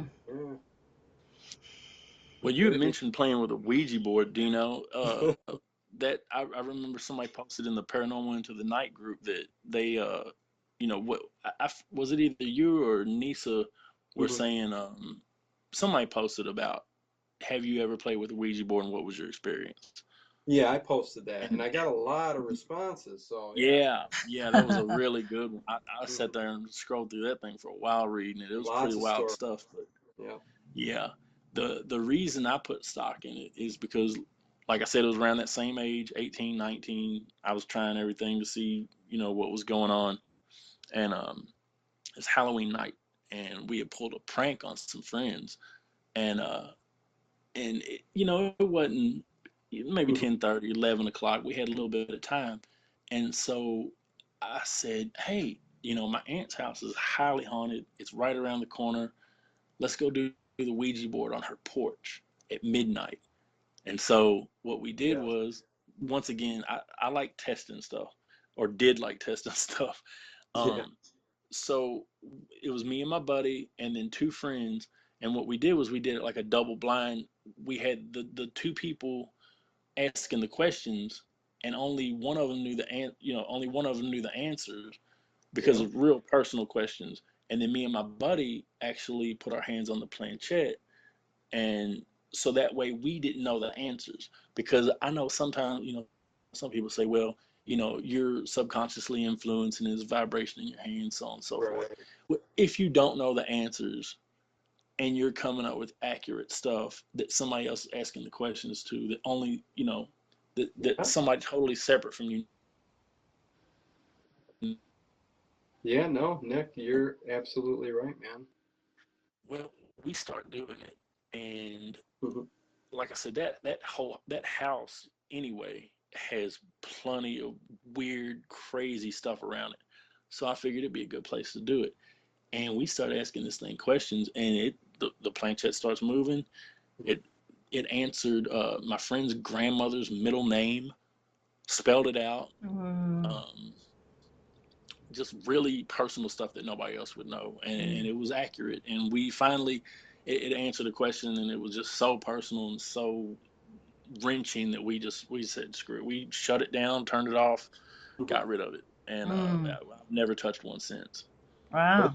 Well, that's what my first experience was when I was late teens with my brother, and I think my mom bought it for us for Christmas. I mean, hey, it's still in Toys R Us today. I know. Isn't that interesting? Yes. But anyways, me and my brother started. We actually went in a dark closet. Don't ask me why. Like, it made sense, but we wanted it spooky, so we started doing it. We had a candle going, and we started asking questions. And it started telling us a name. I forget the name, but it started telling us about the house when it was built. Something about a road behind the house, and then that's when we started going, hey, wait a second. This is starting to freak us out. Why don't you go pick a card? My brother had a whole stack of cards, like I forget what they were, but anyways, like number 1 through 300. And I said, pick one out, throw it on the side of the bed, and then come back real quick. He did that. They guessed it came up right. It said 256. So then we got something harder, and we're like, well, you know what? Let's do something we just both do not know at all. And we said, what's our father's license or driver's license number? And it went through and it said like something like RP3694. We wrote it down. We ran down there. I remember we asked our dad, and it was exactly the number. Wow. Oh, And when snap, you get snaps. that, how can you say, you know, I know we can possibly say, hey, subconsciously, still, psychically, somehow, maybe we are pulling that out of whatever. Mm-hmm. But when the conversation you had with somebody through the Ouija board, and to get that, just, yeah, it freaked us out, man. I mean, It had to. That's crazy. yeah, I mean, Yeah. 100% There's no true. way. I mean, y'all wouldn't know what that number was. Not at all. Wow. Not at all. It was amazing. But like I said, still to this day, I still mess around with it and have been throwing around the subject of a Ouija Wednesday, and so many people are saying, no, don't do it. It's dark, it's black, don't, you know. But Hey, if you're into the Ouija board stuff, you should look up somebody named what's her name? Tracy Twyman. okay. Go to YouTube and search Tracy Twyman Ouija board or spirit board, and it will blow your whole wig back. It's it's pretty crazy. You should check it out if that's something that interests you. Check her out. Yeah, I will. And see, I'm on the cusp of doing it, but everybody keeps, you know, not scaring me, but just making me not do it. Otherwise, you'd see me doing Ouija sessions on YouTube with the video right over the board and everything else, and asking questions. So we'll see. Yeah, but hey, I'd like to get to the night terror thing before the show ends, because I know you heard me talk about it. I guess I could tell yes. everybody really quick.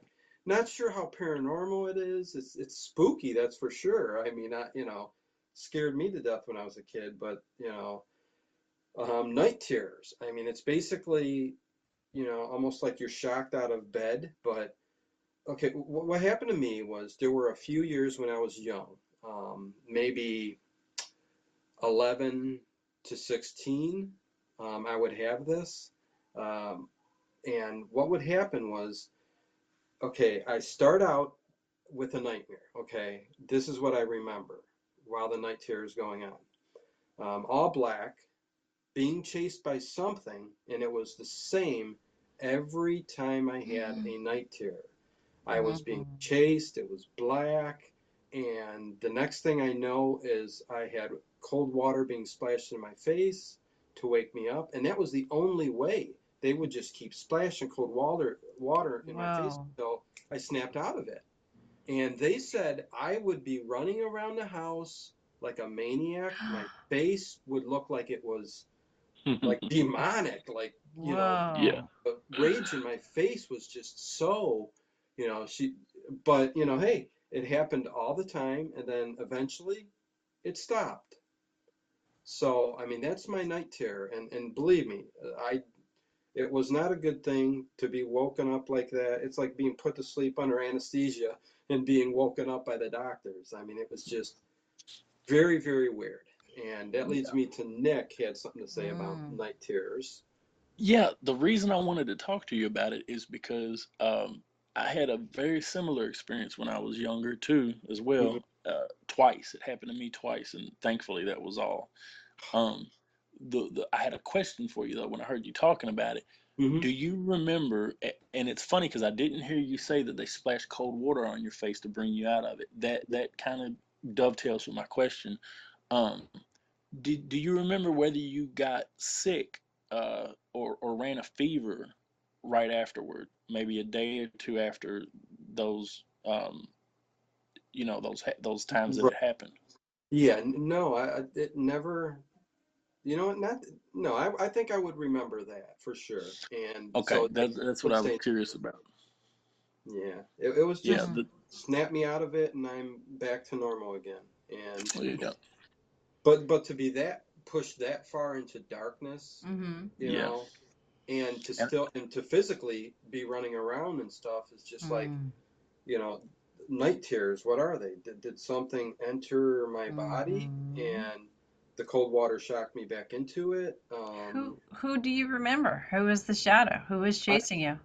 To this day, I have no idea. All I know is total blackness and that feeling of being chased, and that's it. I mean, I'm sorry I can't expound on it Oh, anymore. don't be sorry.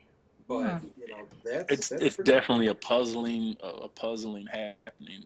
Yes. The 2 times it happened to me, and you're right, totally inconsolable.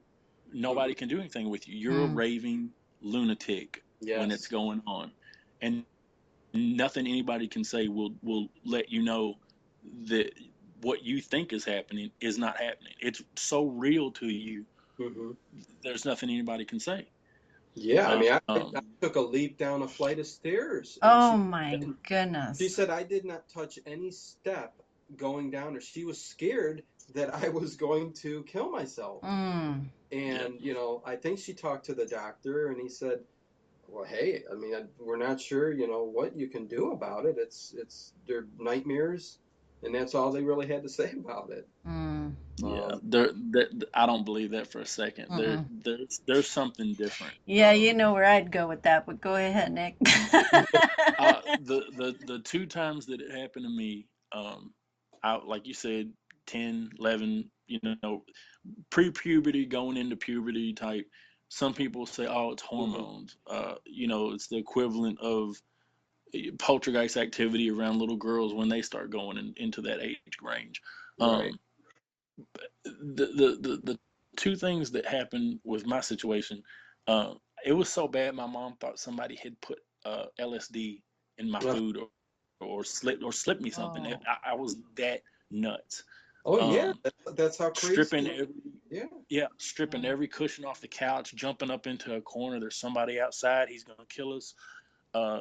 Losing my mind. And I was convinced that there was something outside trying to get to us. Totally awake, eyes wide open, hysterical. So you remember? So do you remember? No, I don't. Okay, you don't. Okay.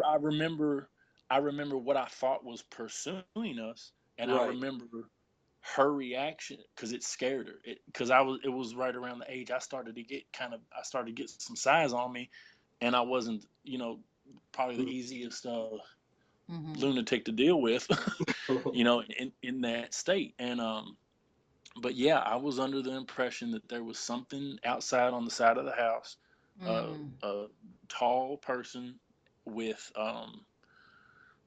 almost like I don't want to say like a gladiator or centurion type helmet on, if that makes any sense. But that was what I described evidently. And then the other time that it happened was, and that's why I asked again about the shadow person in the backyard. The other time that it happened, it was something standing underneath a weeping willow tree in our backyard in the rain, and I could only see its eyes from what I told him. And it was so real to me that me and my dad actually went out with guns looking for it. I mean, I didn't have one when I was young. He had one, but I went and showed him right where I saw this thing at, and he took me out there, and we had a gun, and he said, you know, there's nothing out here. Look, you know, but it was so real that it was just yeah. I mean, you're inconsolable when it happens. You're just totally hysterical. Yep. Do either of you have any abduction memories from anything? Me no. Yeah. Not whatsoever. I don't either. I do know a day or 2 after both episodes of mine, I came down with a real bad case of strep throat, real high fever, and that's why I asked about the cold water, because the fever was so high, it was either go to the hospital or get in a cold tub of water to bring it down. I could say that it was in the house that all of this stuff went down at. So if that had any connection or not, I have no idea. But you know, soon after we left that house, yeah, technically, that's when it started it ended. So I don't know. See, To this day, I don't know. I don't think I'll ever know. That's why shows like this are so important, so people can talk and try to Right. figure out and put pieces together to Mhm. try to make it make sense and to try to get some kind of a clearer picture of what's going on in these instances. Here's a thought. Really? Yvonne's What got... Go ahead.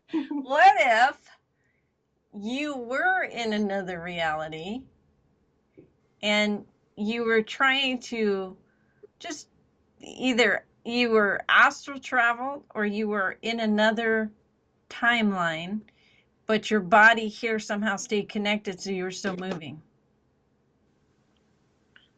Oh wow, it could be. Well, yeah. Because Well, if I'll tell you, Yvonne. Mhm. You throw that out there. Let me see. Totally plausible. Mhm. Because I don't know how much. I think I've thrown this out there too. I've done so much talking with Paranormal into the Night. I think I've thrown these stories out, but I'm sure plenty haven't heard it yet. But even to this day, like I have to go to sleep because you're talking about astral traveling and stuff like that. And who knows if the night terrors had anything to do with me leaving Mhm. my body or jumping back and forth. But when I sleep at night, I need to put headphones on. I need to leave a podcast or a channel running all night long, just so it keeps me kind of in a state to where I'm not having either a nightmare or a dream. Because if I were to take the headphones off, Mhm. I would totally be immersed in a totally different world. And it would be, I mean, it's like me now sitting here. I mean, totally living, totally I understand that. enjoy, you know what I'm saying? I do know what you're saying. It's so real that I need to take myself away from it. Everybody says, you know, deal with it and try to work No. and figure it out, but Mhm. it's just I haven't been able to. And I leave those headphones off. And sometimes it's good, sometimes it's not. So Interesting. yeah, yeah. Because with night terrors, what part of sleep? I don't think that's happening in your REM sleep. That's No, because you're because awake, you're moving, you're right, functional. right. There you So here's the thing. go. Because REM sleep, I forget what beta waves you're in, but it's not theta. Theta waves is before the REM sleep. So theta waves are where all that etheric stuff happens. So what if, Dino, you, when and if you wanted to, would not to maybe to open it up and allow it to see what kind of control you can get? I know. Just throwing it out there. Guess I'm just kind of scared a little bit to, Well, then you're not right? Yeah, you it's know. not to be afraid. Yeah, you don't want that, but I know. So theta waves is when, that's when all the traveling and this etheric things can happen, and will you master those skills. So that is interesting. So you're playing, so you have to audio, you have to hear something so that you can relax that part, and Right. that's very interesting. Yeah. Hmm. I have to deal with it. I Yeah. mean, Yeah. eventually. Otherwise, I'm just going to have headphones on for the rest of my life. So, Right. but I got a oh, question. If you do go to sleep with a podcast or something playing, mhm. do you have regular dreams when you go to sleep like that, or do you not dream at all? You know what? Every now and then, maybe if the volume's too low on an episode or so, I will go into a dream. But for the most part, with the headphones on and listening to something, it does totally take me away from entering a dream state. So, Okay, okay, that's what I but was wondering. sometimes I do. Yeah. I was just wondering if because I know what you're talking about with the ultra vivid, like, wake up and you're still wore out Hmm. dreams Uh-huh. because you feel like you've been doing Well, something and you that have. yeah, Yeah. yeah, You you basically have. have. And what I'm talking about is like if you're listening to a podcast, do you ever have like a regular dream where it's like just a dream where you're not wore out, you wake up, you're well rested, the dream fades after a few minutes. It's not the ultra vivid. Lucid. Yeah, yeah. Yeah, and like I said, yeah, I mean, it probably if the volume's low, I'll jump into it, but then Yeah, slide into it'll it. pop me out of there before you get too deep or something like that. So yeah. Have you ever considered doing a sleep study? No, I haven't. Yeah, but Might, see, that's scary though, Nick, because you don't know who those people are on that end, and they get the controls of you. So no freaking way. yeah. Mm-mm. Yeah, yeah, Mm-mm. yeah. Not, I stay away from doctors as much as Mm-hmm. possible to begin with. Mm-hmm. So, Right. you know, Same here. to have anybody in control of what, you know, Mm-mm. I don't even. First of all, I don't even know if I believe them. You know, Mm-hmm. you know. I mean, that's just because that's the way I am. You can tell me whatever you want to believe. But You would yeah, almost need like a video camera on you, you know, a recording of the session, the whole hmm 9 yards. Yeah. They've got something down here now that you might want to check out, that you might get some use out of. I tried it. I tried it a couple weeks ago. Me and my wife got sessions for it, but it's an isolation chamber. They call them a float tank, oh yeah, and Yeah. it's water with Epsom salts in it, Mm-hmm. or Epsom salt, and you get in it, and it's almost like a tanning bed type thing, but it shuts down. You turn all the lights off, and you're just floating in this. It's like a sensory deprivation tank, sort of. oh yeah. They You had ever that. considered doing something like that?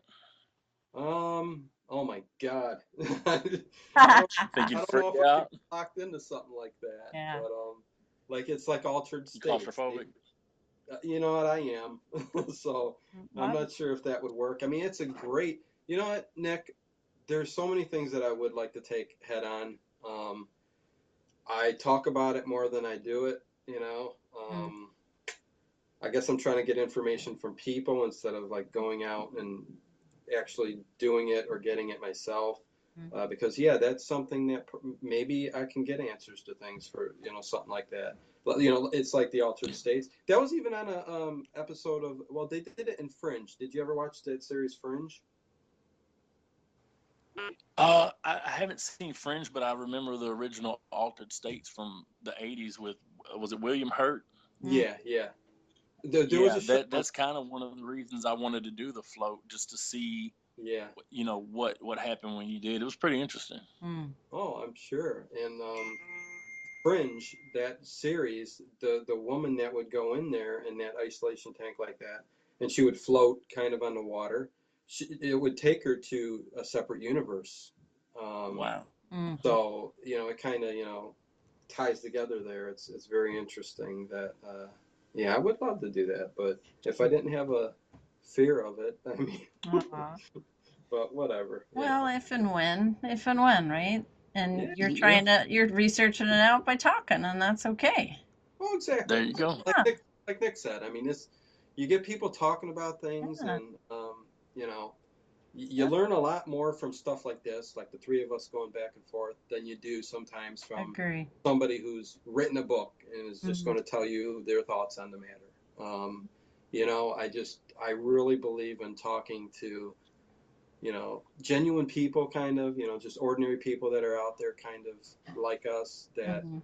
have dealt with this kind of stuff, and Mhm. it's kind of the easiest way to get information.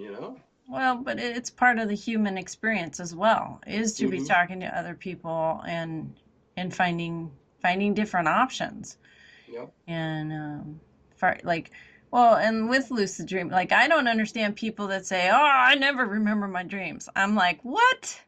What? Oh, What Yvonne, are you talking about? You never remember a dream, let alone just having a basic old dream." I don't relate to that because every freaking night it's like, yeah, it's pretty intense. So, Yeah, I couldn't imagine not dreaming. Like, I, yeah, I I know a couple people who said they don't remember, they've never dreamed. how is and that just It I just boggles me want to too. shake them. What are you talking about? I Because know.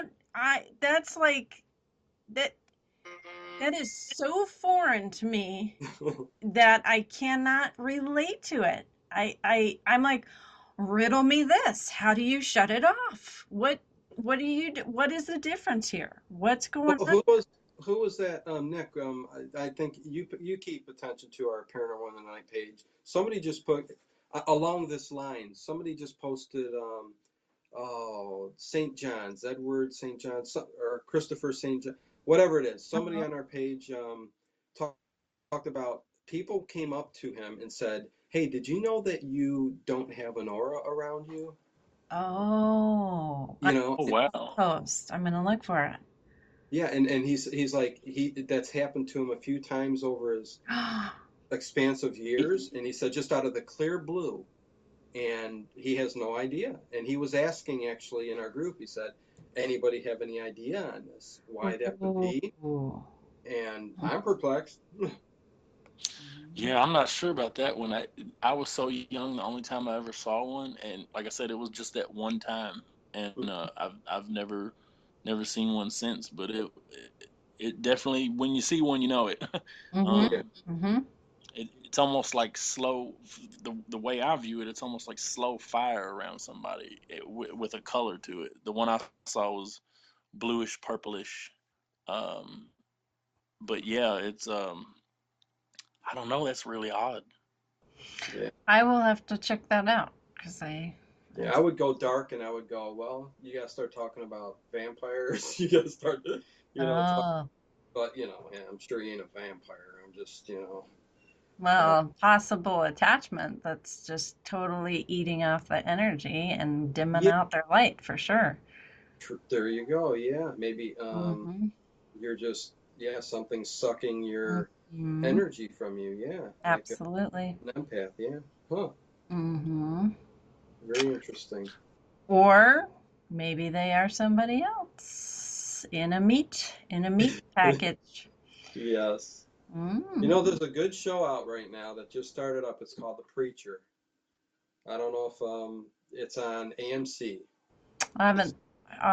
Yeah, I don't watch a ton of TV. I'll have to look. Yeah. Yeah, it's into its second episode, and it has to do with. I'm a little. It's a little complicated right now. Nick, if I don't know how much you watch TV, but since you're outdoors 3/4 of your, the time, but maybe Yeah, I've seen the previews for it, but I haven't seen. I don't watch too much TV, but I did see the preview for it. I think I saw it on a like a YouTube commercial for it. It looked yeah, pretty wild. It was a preacher. He looked like he was busting a bunch of people up. yeah. It's he's either some kind of alien enters him, but there's a vampire that's in this thing, and it's just very odd. And I just threw it out there because it's spooky and it's kind of different and weird and paranormal. So it's check it out if you guys like that kind of stuff. But Mm-hmm. anyways, Yeah. it's got a I've seen a True Blood huge vibe to it. Oh, I'll have to look. Yeah. seen a Awesome. huge uptick in programs like that where it's Mm-hmm. really dark material. Yeah, like Lucifer. That's one I saw. Well, I didn't watch it, but I saw the show title. Oh yeah. Yeah, they Be I don't know. It's well, not good. I There's would. that, and then there's what was the other one? True Detective that was on, and it dealt with ritual killings and like Oh just a boy. lot of really dark stuff. It's I was just talking to Isaac Weishaupt about this, and he actually we were talking about this, how the norm, how the TV and the mind control of the TV is trying to make it that the dark is the normal, and that it's okay, and glorifying the dark side, and I believe it. that is not okay. Mm, That is not okay. So no. Well, yeah. it's not dark. okay. It's called dark programming. That's what we were talking about, and to be aware of those things. So that's what this scenario sounds like that we are talking about right now. Well, it's just like all the slasher movies and the gore movies right now. I mean, Mm. how many true scary movies are there out there right now? Mm. It's Saw and about a million other copycat Saws. It's Mm-hmm. I can't. It's basically like watching somebody hack up somebody and Mm-hmm. just watching a serial killer do his business, and I just Right. cannot get into that. Not at all. Right. I think that's to desensitize people a It little bit is. though. But it's Yeah. yeah, the horror movies I like are stuff like The Omen or like the first Halloween Oh or yeah. Mm-hmm. stuff that's almost like it's more psychological than it is Bingo. horror. There was one really good one that came out not too long ago. I saw it on Netflix and it was called I want to say it's called like the House of Satan or Satan's House or something like that, and it looks like an old 80s type movie, and it's really slow, but it's not. It's totally modern, but it's really really slow all the way up until about the last 30 minutes, and You then mean is it House of Darkness? it might be it's House of Darkness or House of Satan. It starts out there's a woman in it, and she's looking for a babysitter job. Oh yeah, it's called House of Darkness. I did on my Little Monsters movie podcast. I did that about 6 or 7 weeks ago. Look it up. We talked about it. Yeah. Oh, cool. Yeah, And it at the was very end really of the good. movie, it ends up being like a cult situation. Yep, that's it. Yep, and it's like kind of a throwback to the 80s. Yeah, it was excellent. Oh, I love that movie, Nick. That was a very good flick. But yeah, we did that, House of Darkness. Yeah, I'm gonna have to check it out. Yeah, it was a good one. Cool. Yeah, no, I do, and I do agree with you, Nick, about the psychological versus the desensitization. I mean, if you look at video games as well, it's okay to chop somebody off, and here you go, look, here's the visuals, as gory as we can get it. Whereas with the good old horror, for me at least, it was the suspense of what's behind the door. Yeah, exactly. You know, whereas a lot of this now is just like, okay, yep, dead body, here it is, and here's all the parts, and here's everything, there you go. And that's kind of glorifying it as well. So, but I get what you're saying. Absolutely. And you know what else it does? It doesn't allow people to use their imagination. Just like Dino was talking about the old time radio stuff. I listened to one of the programs he put up maybe like a week ago. Yeah, and it was, and you know, then people they used their imagination. They had to picture what was going on. You had to paint the movie in your head from what you were hearing or what you were reading. Absolutely. And now it's just it's a microwave culture. Everything is spoon fed to you right there. We're gonna show you everything. We're gonna human centipede show you everything. Because we don't want you to think, feel, have an opinion, nothing. Shut it all down. Let's numb it all up because we want you all to be the Walking Dead, and that's what's happening. And you're gonna eat what we feed you. Absolutely. Yeah. Yep. I think that's a big thing of what's going on. I've noticed a lot of symbolism in stuff too. Like there's a recent movie. One of my buddies that researches in the Cataclysm group, he put me onto this movie called I think it's called Gods of Egypt. Oh yeah, it starts out with the pineal eye of Horus. You bet. Oh my goodness, there was so much stuff just in one scene that he sent me. There was so much stuff where they're fighting on top of this pyramid, and it's an unfinished pyramid, it's flat on top, and as they're clashing, their weapons hit each other, and they make this spark. And when they make this spark, it's exactly where the eye would be, where the eye and the capstone would be above the pyramid that's on the dollar bill. And so when it clashes, it shows this lit up eye above this unfinished pyramid. And then as they're fighting, one of the mortals that was helping them falls off the pyramid. He's falling, and as he's falling, the guy, the Horus, I guess, with the one eye, goes to save him, and he dives off. And as he's falling, he turns into an angel of light and grabs him. And I commented to my buddy, I said, "That's pretty funny." I said, "An angel of light saving mankind." And he said, "Yeah, it's pretty wild." And I said, "Well, you know what they say in the land of the blind, the one-eyed man is king." And you know who they say is the king of this world. So it's very, that movie is very symbolic and has a lot of weird occult stuff in it. But if you know what you're looking at and know what you're looking for, it stands out like almost like somebody's put a highlighter to it. Oh yeah, so much information. Even what's that Denver airport with all the paintings up in there, and just very odd, strange, and yeah. Well, you can't tell me all this stuff's coincidence. That's something I was telling another group member. He said, you know, I like to look at these research videos. He said, but I don't like the churchy stuff. I don't like the religious aspect of it. And I told him, I said, you know, that's fine. I said, but here's the thing, whether you believe it or not, somebody in a high seat of power believes this stuff, because if you look at the dates that things happen, the like especially like a lot of the these real tragic events like Waco and stuff like that, they happen on these high sacrificial dates. Waco especially happened on a burnt sacrifice date like April 19th, 20th. Hmm. And if you look at like they were during that standoff, I was little when it happened, but I remember them saying they were playing music at high volumes to keep the occupants of the compound off kilter and to keep them kind of agitated and not sleeping and stuff. Yep. And they were aggravating them. Well, I started listening. I looked up. There's a really good documentary called Waco Rules of Engagement, and they actually listed what song they were playing, and they were playing Nancy Sinatra's "These Boots Are Made for Walking." Yeah. If you listen to the third verse, it Mhm. starts out. I just what was it? How does she say? She says, "You've been messing where you shouldn't have been messing. Now you're gonna learn.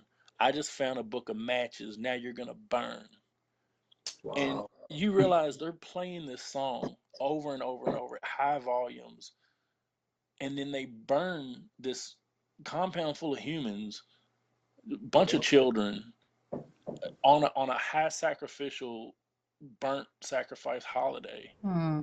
That's not a coincidence. No, it's all pre-programmed.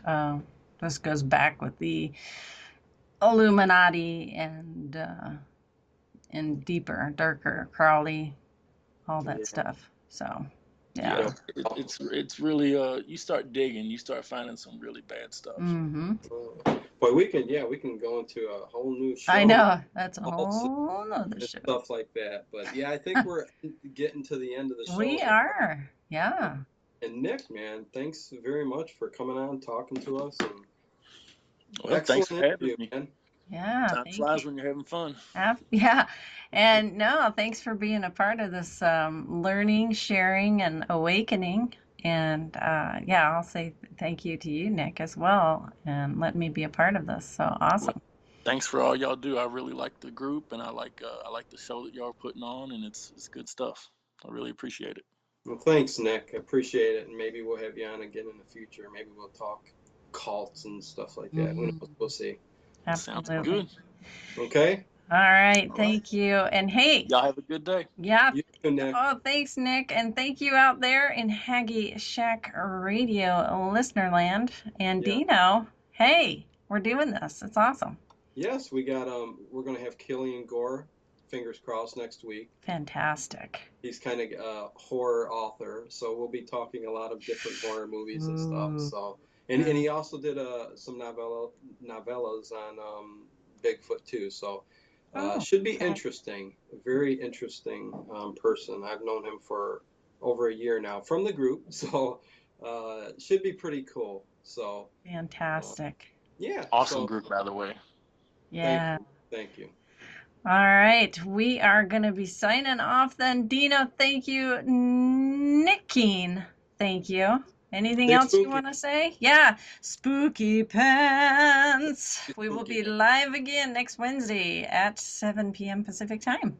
Yep, sounds good. All right. And we are over and out.